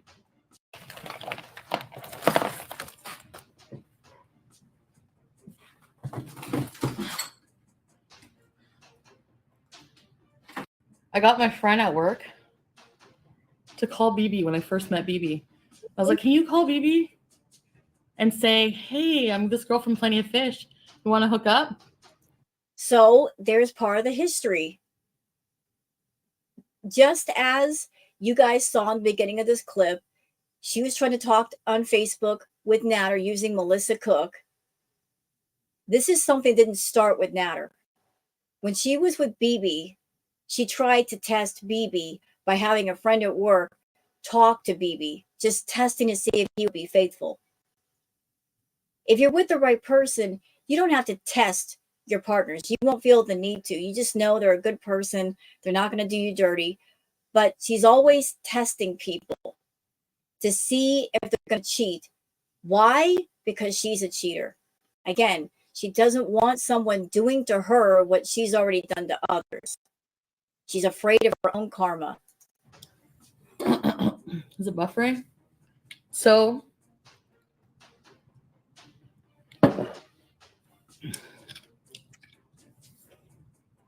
she called BB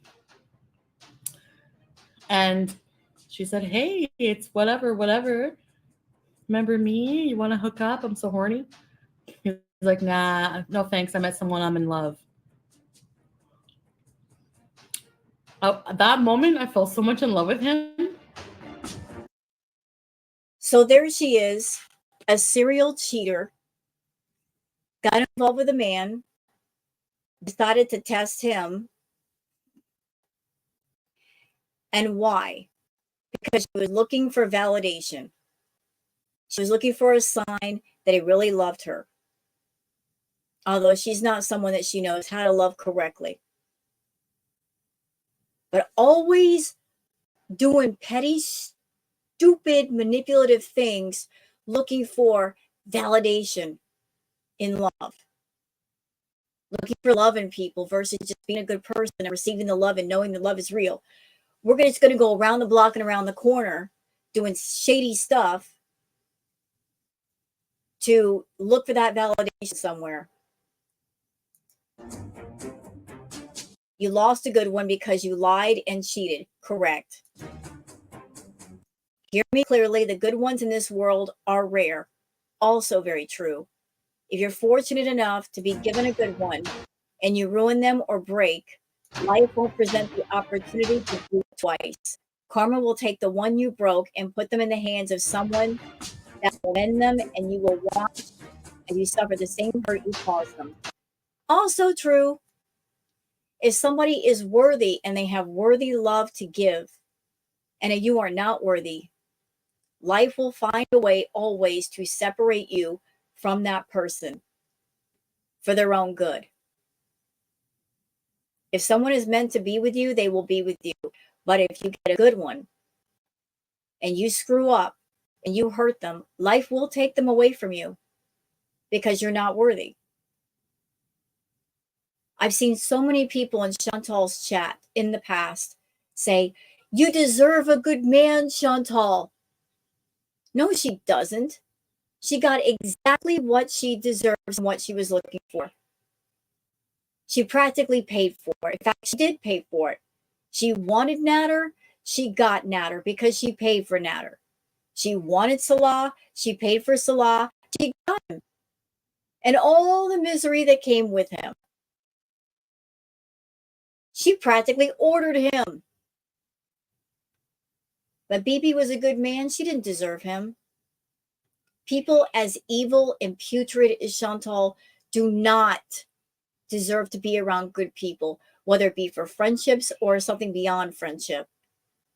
Because someone like Chantal comes around with her manipulating and her lying and her selfish ways, and she will take a good person and break them in half. She will use them and abuse them, make them feel like crap. That's what evil people do to good people just because they're good and just because they can.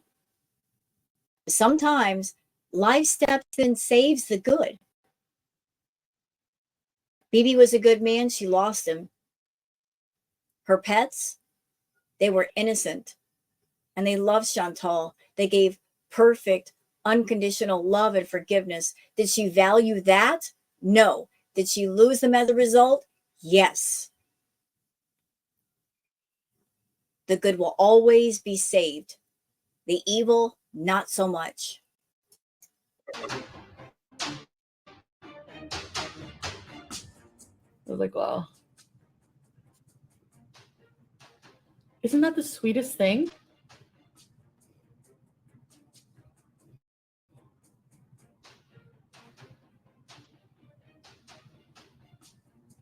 You know, whatever happened to being in a relationship?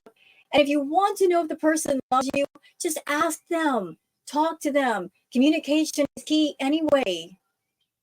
Why be stupid and childish and juvenile and go around the block to find out what you want to know? If you've got great communication and feelings and a connection, you know they love you. It's when you're immature in your thinking and you're insecure that you do stupid stuff like she does. So cute, isn't it? I need to darken my eyebrows.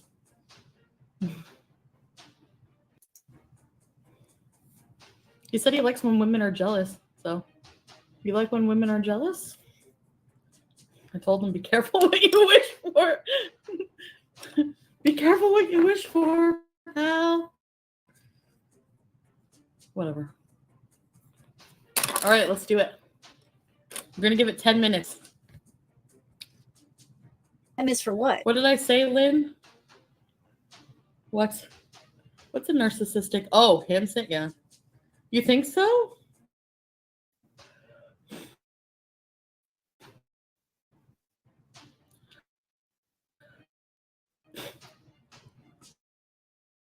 Basic instinct vibes. I know people like I'm nuts right now. I know they can't. Chantal's a stalker. Crazy girlfriend meme. And she always, the way she was, stalking and harassing is being funny. It is perfectly acceptable. It's not. It is not acceptable for one person to harass another person and be this. It's not acceptable at all. It's still buffering? Yeah, what he said. I like when girls are a bit jealous. Well, a bit jealous is a lot different than all the way obsessive, controlling jealous, Chantal. Really? Hi, Shrinking Project. I'm gonna call when it's charged. Mm-hmm. Mm-hmm. Mm-hmm. Excuse me. Literally sitting there in her house, doing her makeup, doing her hair, waiting for him to call. I can't with her. Oh, Tiffany, because he doesn't know I have two phones. Well, he knows now. Because you just told everybody. Let's do it. Wait, what's his phone number? Did she literally go out and get a whole nother phone just to call Natter from another number? Did she really do that? Oh, what's his phone number? Hold on.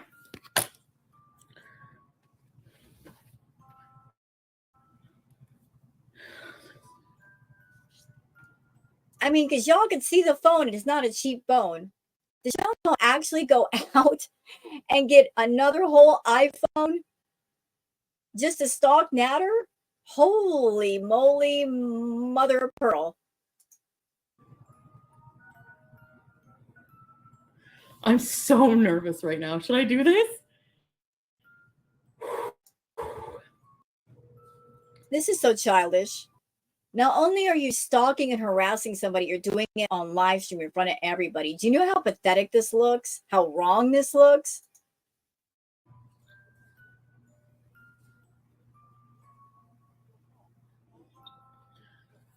Nothing. Damn. I was hoping to catch him. Shit. Watch him call back.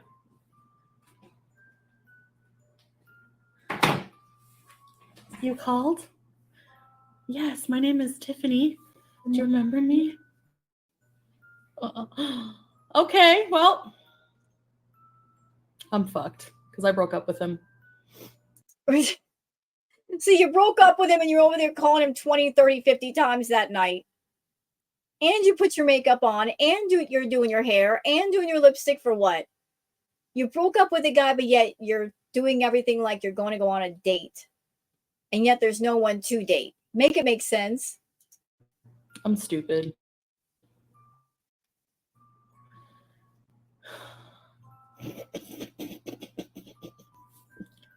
I'm such an asshole. Well, that's No, an but understatement. probably- But hey, nice self-admission there. Love that. I don't know. Look, regardless, look how I'm acting. It's buffering. It's buffering. I'm crazy. I'm nuts. This is what happens.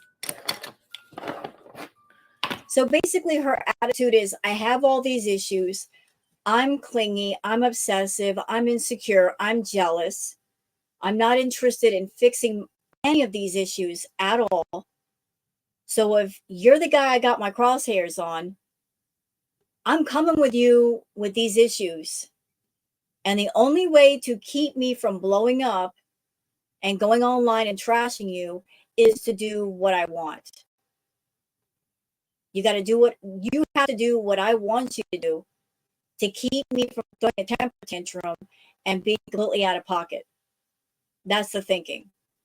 Like, I'm not the problem, you're the problem because you didn't do what I wanted you to do. So my tantrum is justified. It's perfectly okay. No, it's not. It really isn't. I'm acting like a 2-year-old. I know. You're throwing a temper tantrum because you can't have your favorite natter toy. It's out of the room.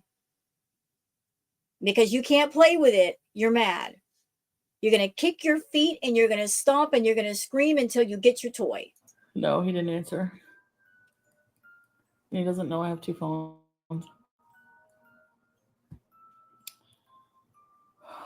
Well, now he's going to know because you're putting it out there and making everybody else's business. It's lazy days.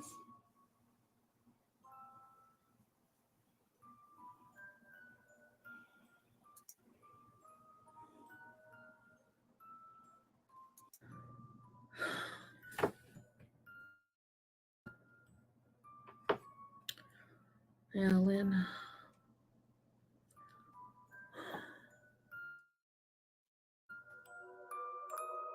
Yeah, so she was sitting home all night. She knows he's out with friends. So she's going to change her shirt and she's going to drive to his freaking house.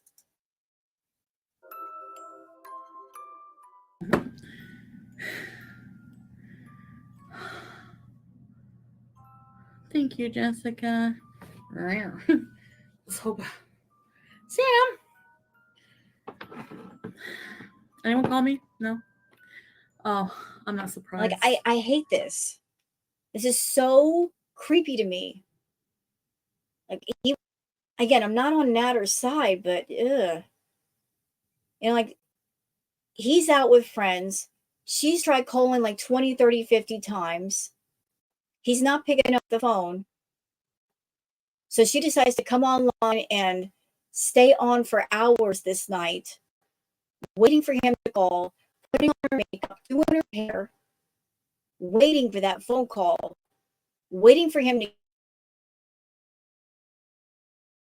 back to talk to her. She wants to keep pushing the issue by driving over there, hoping that once she gets there, he's going to be there so she can knock on his door and persuade her way in. This is such awful behavior. Like, I'm going to force you to be with me, or I'm going to try to force you to be with me. I'm just going to show up unannounced, uninvited, trying to get you to spend time with me when clearly you don't want to spend time with me tonight. This is the last time. The last time I wait. I mean, you guys supposedly broke up. Breaking up means you stay away from the person, Chantal. Doesn't mean you chase them around town. For a man to call me. Yeah, right. Fucking loser.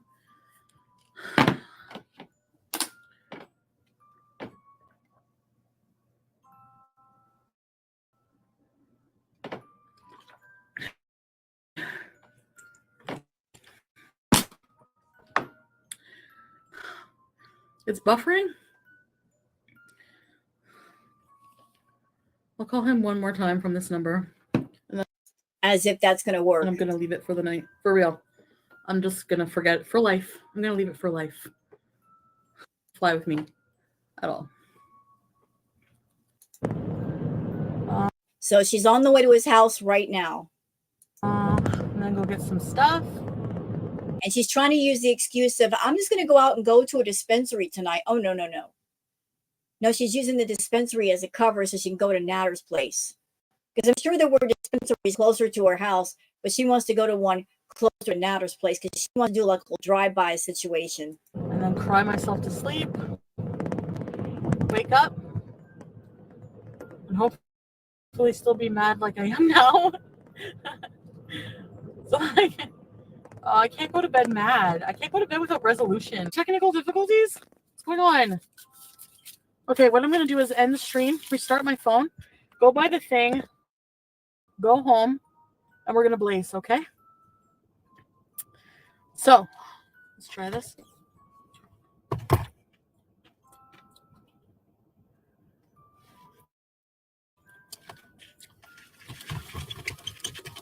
Not that great.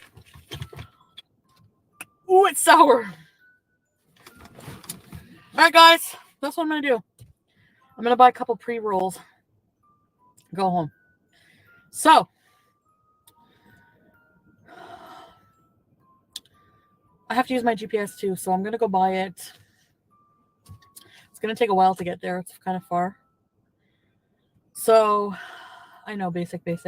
I'll be back, so keep an eye out for me, okay? You might not get the notification.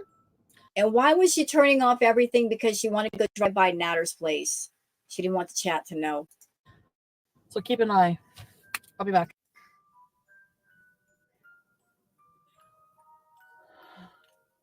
Look at her demeanor now. Look, the plan was supposedly she was going to go out, get some pre-rolls, go home and green out. Allegedly, that's what she was going out for. No. I'm sure she wanted to get those things, but Natter was the main reason she went out tonight. She went by his house. She tried the door, looking in the window to see if anybody was home. And she's mad because nobody is home. What's up, Joe? Brooke, hi.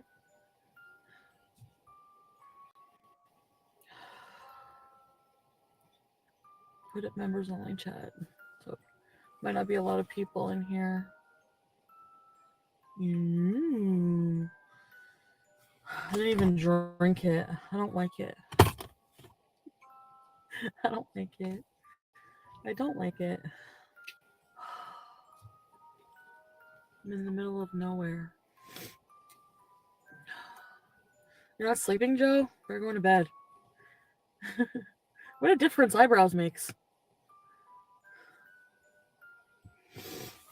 I wonder if it's like too late to do members only. Like there might not be as many people in here chatting. You know what I mean? Maybe I should go home. Maybe I should go home and come back for what? You know how crazy she looks? She's sitting in the dark in her car talking to her chat. Where are you, Chantal? Why don't you just go home? I couldn't find the weed shop, so I didn't get anything. So why are you sitting still in your car then? Where exactly are you that you're not going home? They close at midnight. Like my GPS led me to like some weird spot. I don't know. I was just like, what the hell? This is not where it is, you know? So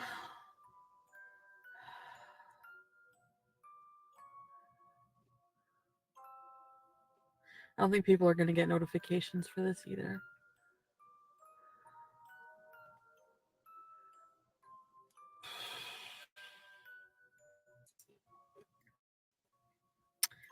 No, like, I don't think anyone was home. I don't know. Like, he has this room.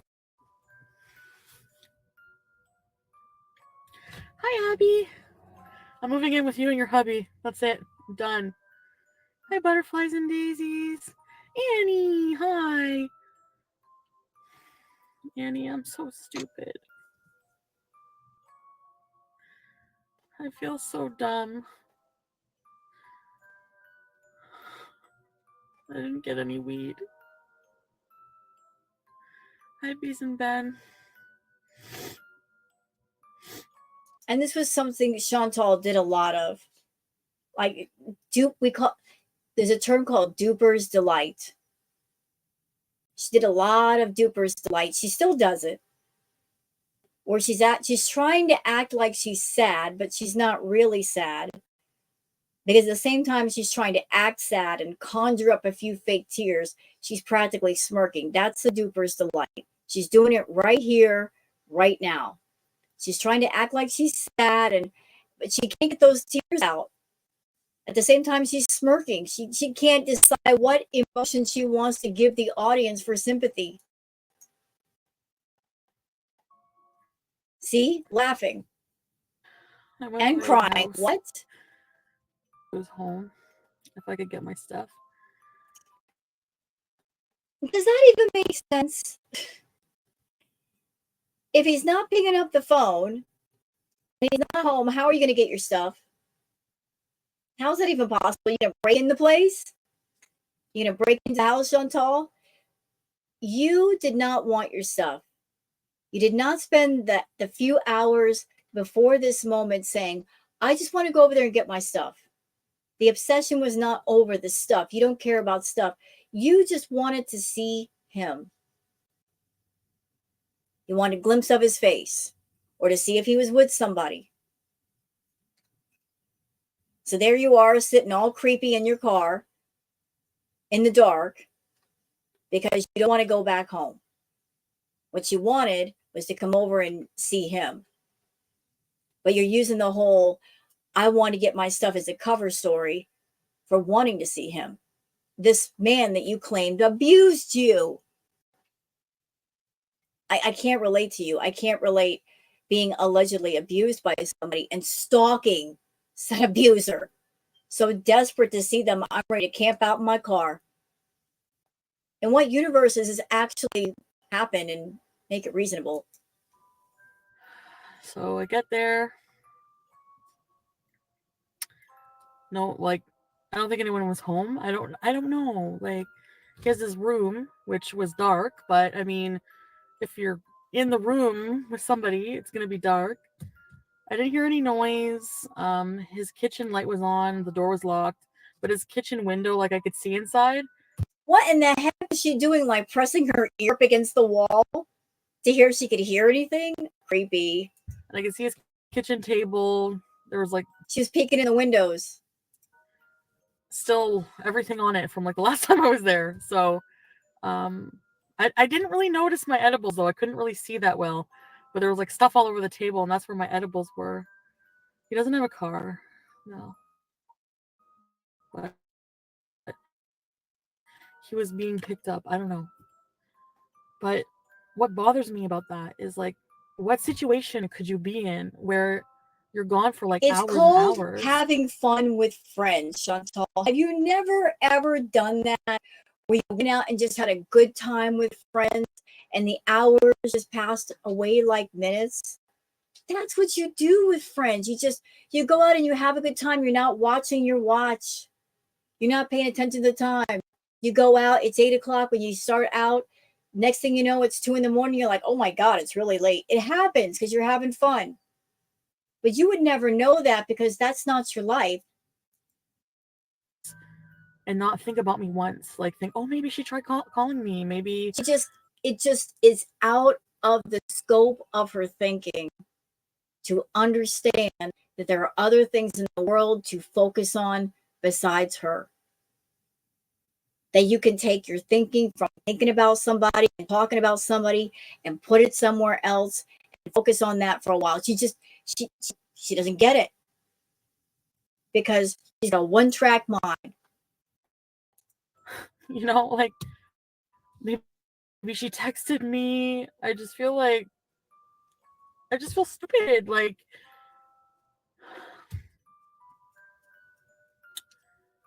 oh my God, like what is wrong with me? Anyway, the problem is you got issues and you have no life, and you're not willing to work on yourself or have a life of your own.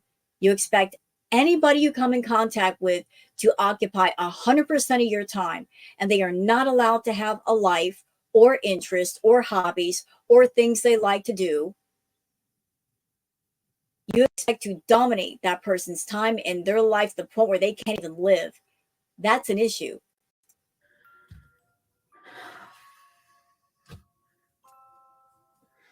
I went over there, Jessica.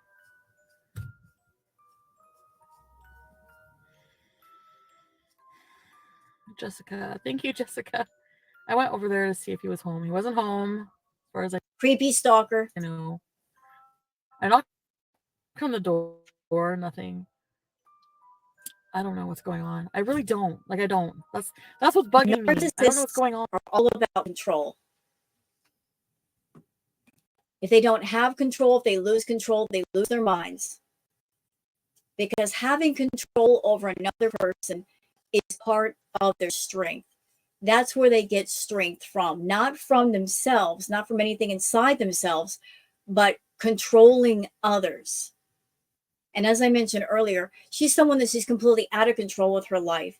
So to feel in control, she's got to control another and dominate another by any means necessary.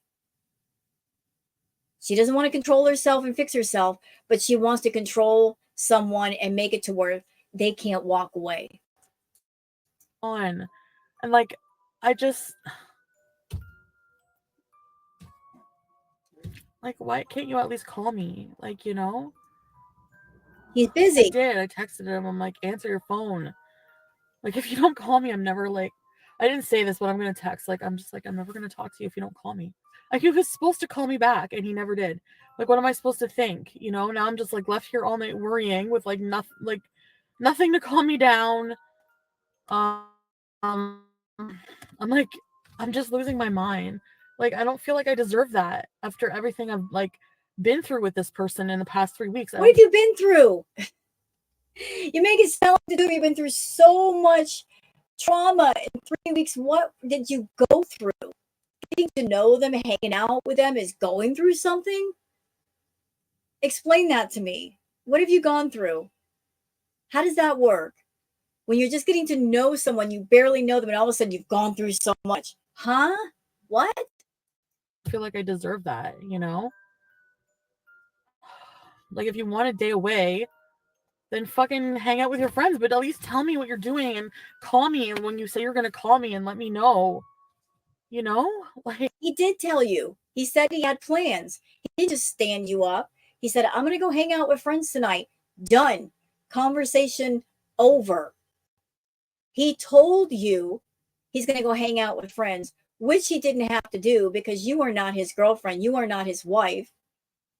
A person is allowed to be social if they want to. It's just that you didn't want to because you had preconceived ideas of what is going on away from you. There you are, the narcissist. You want control.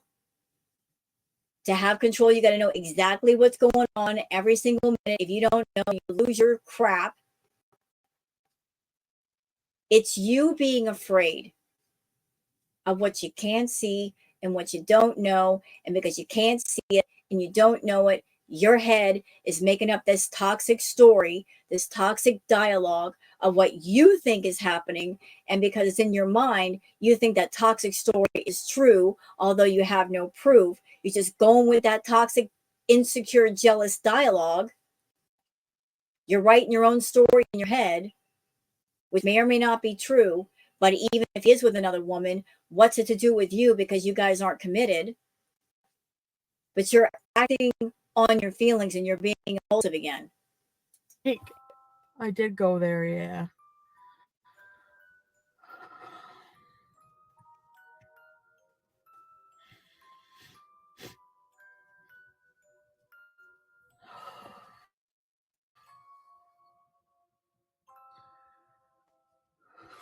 I just feel so,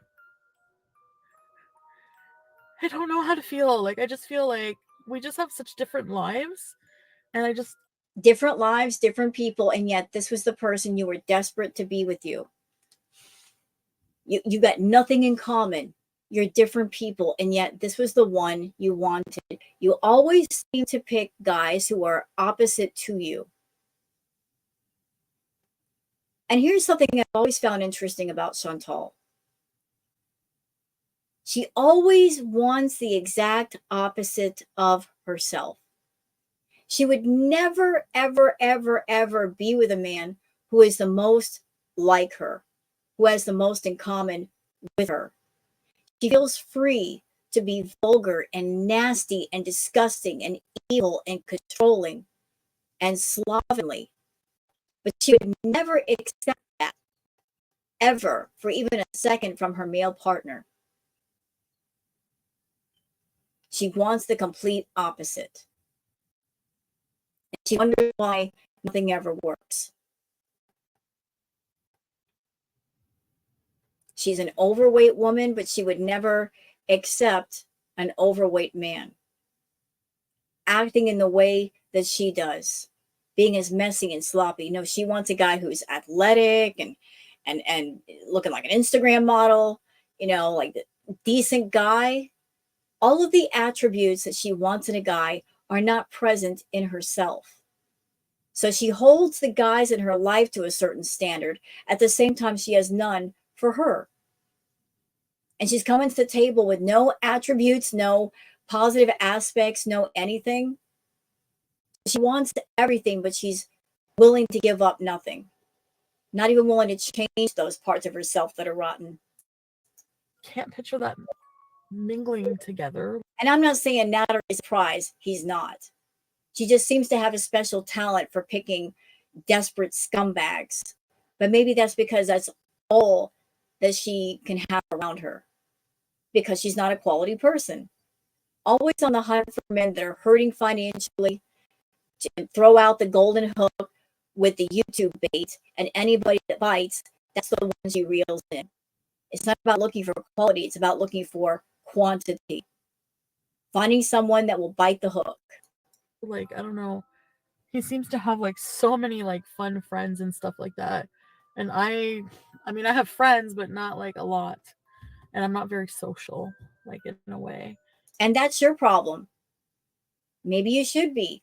Maybe you should get out of the house more and do things and be social and have a life and have something to talk about when you're around a guy besides your YouTube channel and how many subs you got. Because that's really all you're bringing to the table is, I'm Booty Beauty and I've got X amount of subscribers. After that, the conversation is over. You've got nothing interesting to talk about. I feel like I'm boring. You Maybe are. I'm boring. You are. You know, maybe he doesn't want to just stay in with me all day. Maybe he just, I just. So.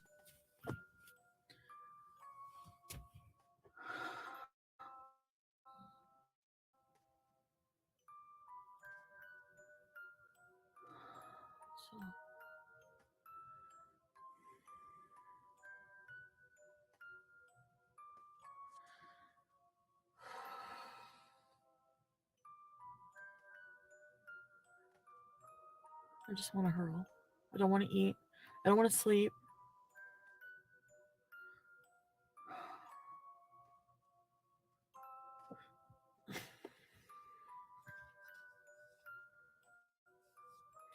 And I feel bad just whining about it for like hours with you guys. You should. It's sad.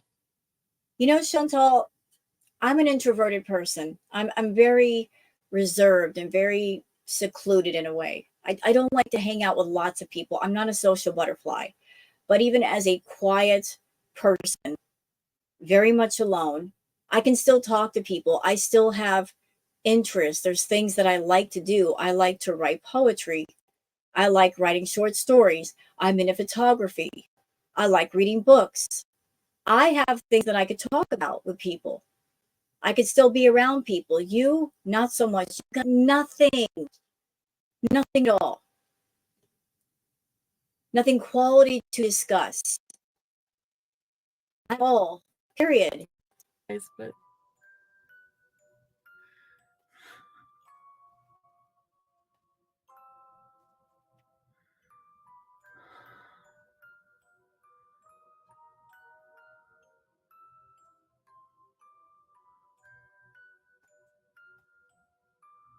yeah.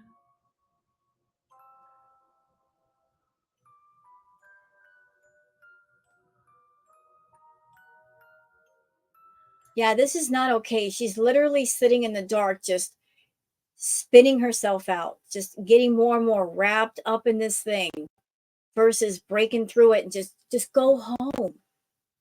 Actually, you know what? Just take a minute, calm down before you turn on the car, get calm, drive home, and relax.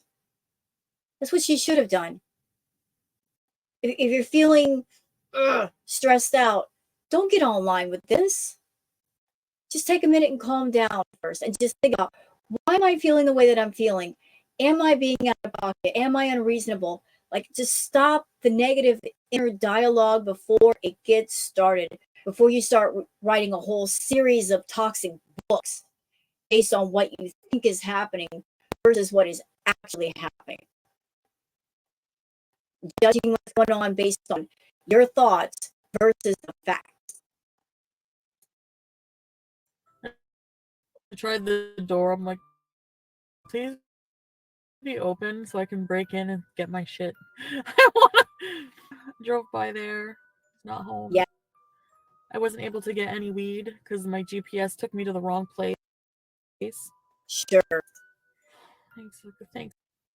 This trip was not about getting the green. It was about going to see him. She was trying to make it sound like she was going to go for the green. She wasn't. Guys, I don't even know what I'm crying about.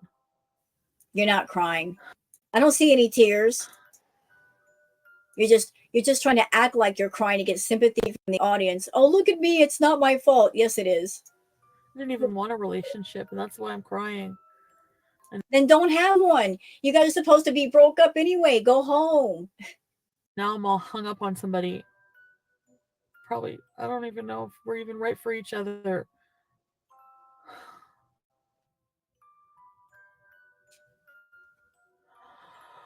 I'm so stressed out. You stressed yourself out tonight. You did. He told you he was going out with friends. Just going out with friends, Chantal. You chose to spin yourself out, to freak yourself out, to get yourself hyped up, to get yourself gassed up, and do all of this. This was so unnecessary. All of it. You did it to yourself. He told you he was going out with friends. What you should have done is say, okay, have a good time. And then spent the rest of the night getting some stuff done. Clean up your house, take care of your cats, do some hobbies. Occupy your time. You can't expect Natter or any other man to be there all the time. Find something to do. Find someone to talk to. Go out, meet some new friends. No, too logical way of thinking there. We can't have that with Chantal, just being logical. I'm so stressed You out. did it to yourself. Yeah, I'm not far from home right now. It's like 10 minutes. I didn't feel like going right home. Yeah, because she wants to sit there in the dark in her car and wait for Natter to show up. She's literally waiting for Natter to get home. Just sitting there all creepy in her car, hoping that if she stays close when he gets home, as soon as he gets home, she can just rush right over there. No respect for personal boundaries. No respect for somebody saying, hey, I'm going to spend time with my buddies. I'm going to spend the night talking with them. No, she wants to be right there when he gets home. Creepy. He's just sleeping. He's got to work days. He doesn't work. Natter wasn't working when he was seeing Chantal. He was paying for everything. I don't have anything. Nothing. I left. I'm stupid. Like, I leave. What? Who does that? Because I thought I was going back there. I don't think he hides a key. He was going to give me a key. This is such stalkerish behavior. You gas yourself up, you drive to somebody's house, and you just peek in their windows and try their door. And even if you can see they're not there, you're going to just sit in the dark and wait for them to come back. You're going to sit nearby. That's such stalkerish behavior. Instead of just doing the normal thing and going home, just going back to your own home, you're going to sit somewhere nearby their house and wait for them. So I could be there when he gets home from work. Right?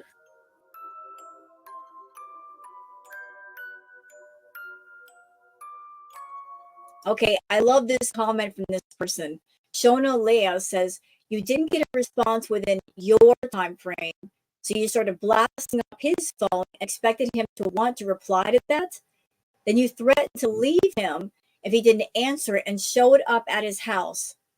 All this after dating for 3 weeks? That's manipulative and so immature. Yep.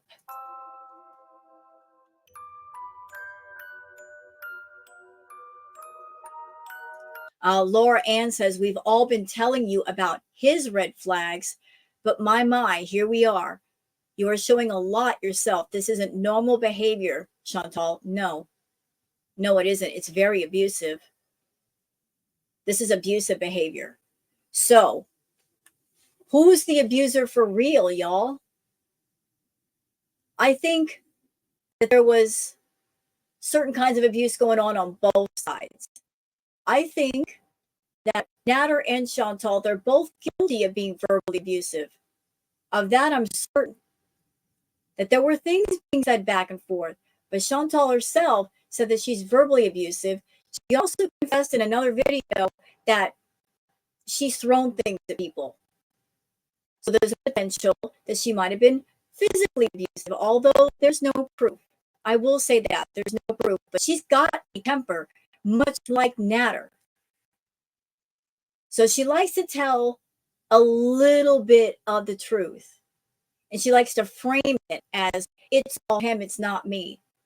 But yet there are two people in that relationship, aren't there? There's 3 sides to a story: his side, her side, and the middle. But all we heard from her was her side. And she's always going to frame it as I'm the victim, he hurt me. But there's no telling what she did to him, what she said to him. Again, I'm not taking up for Natter, but if we're going to look at a story, you got to look at the whole thing. Whole thing. You guys are seeing in this video evidence of her abusive behavior. Blowing up his freaking phone. Driving to his house. Peeking his window. Trying the door. Parking by his house. To wait till he gets home instead of going home. Abusive behavior. Using her channel as a means to get back at him because he's not picking up the phone immediately, because he dared to go out with his friends after spending 3 weeks with Chantal. Abusive. She is abusive.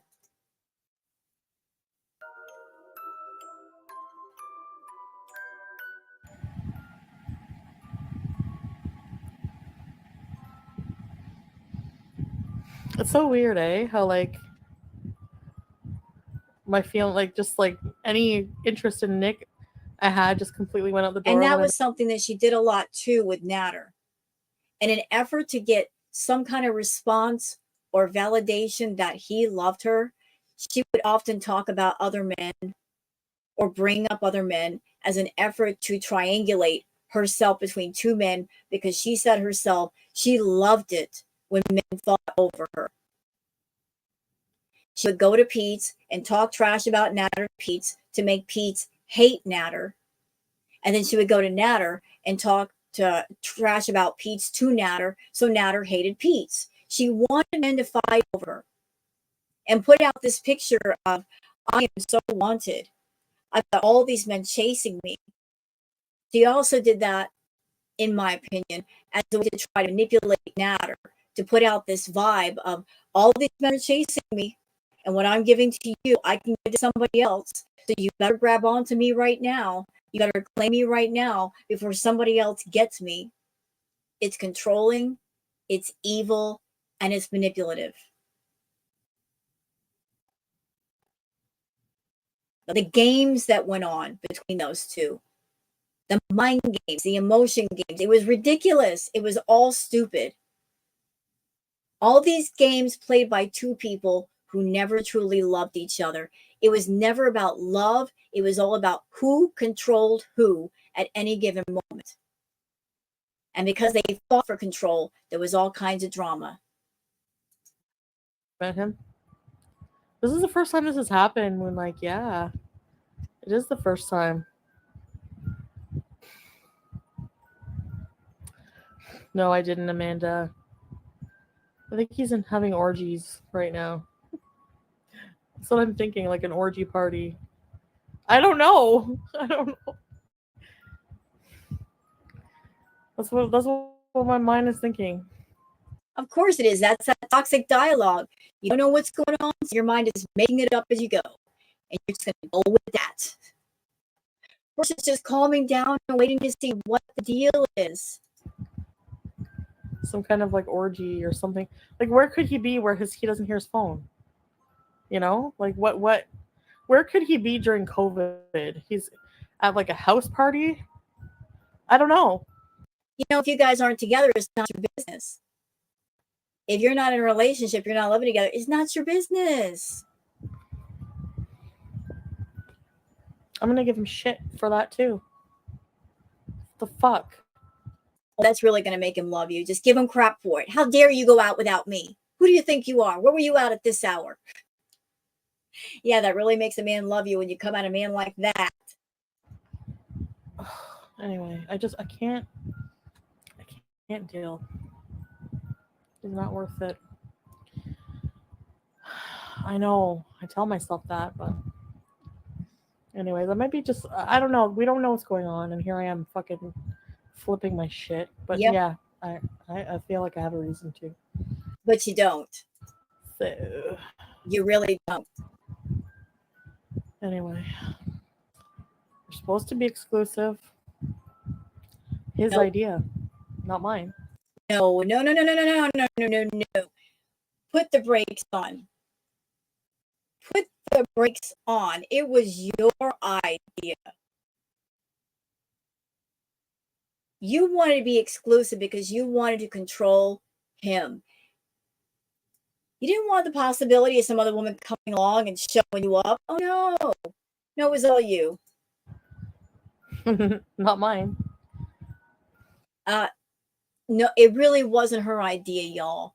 Even though she went out and got her own engagement ring and took engagement ring photos and tried to pressure Matter into saying they had a relationship. It totally wasn't her. No, not at all. Break in. I'm not gonna break in his house.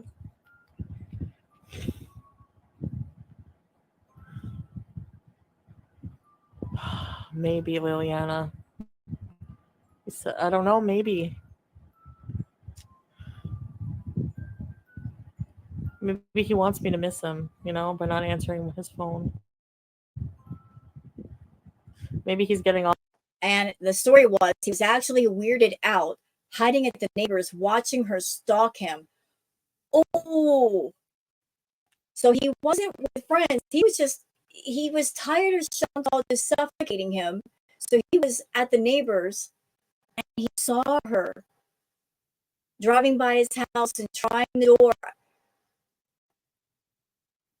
My big question is, why didn't he cut it off completely then? I mean, because you're getting a glimpse of Chantal's crazy. Why wouldn't you cut it off then? If things are that bad, where you have to hide at a neighbor's house, why wouldn't you stop it? You got to know that you're just getting a peek at her kind of crazy. And it's only going to get worse. The longer you keep her around, the more obsessive she's going to be. That level of obsession is scary. And it can get dangerous real quick. But when you have seen somebody for 3 weeks and they're acting in such a way that you have to hide out away from them just to have a moment to breathe, that is not good. Hiding from somebody. Off on me, seeing me flip out. Likes when I'm jealous.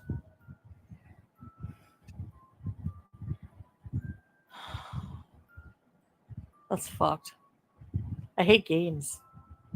Yet you play them. You both did. You know what I mean?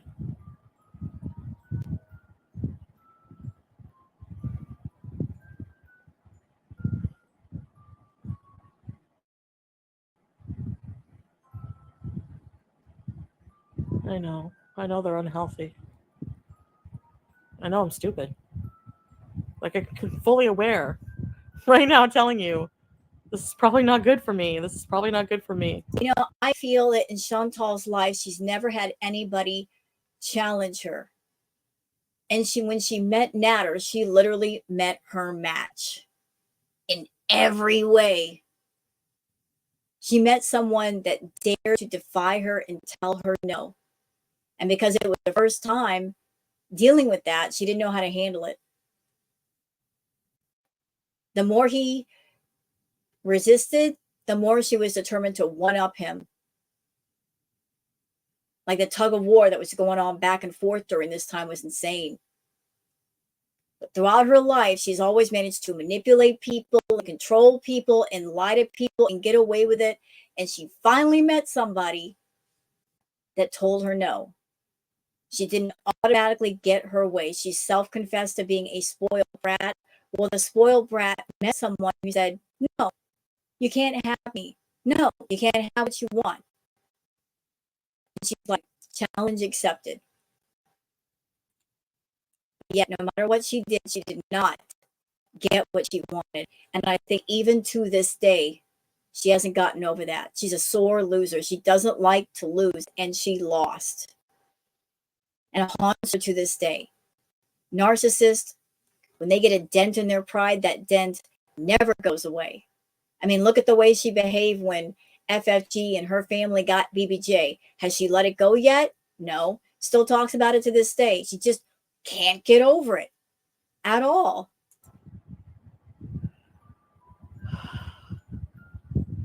Especially when feelings are involved, yeah. Okay, so that's it for this retro react. Hope you guys have enjoyed it. If you have, please like and subscribe and leave a comment. Thank you so much for being here, and I hope you guys have a wonderful morning. Until then, take care of yourselves and each other. Bye.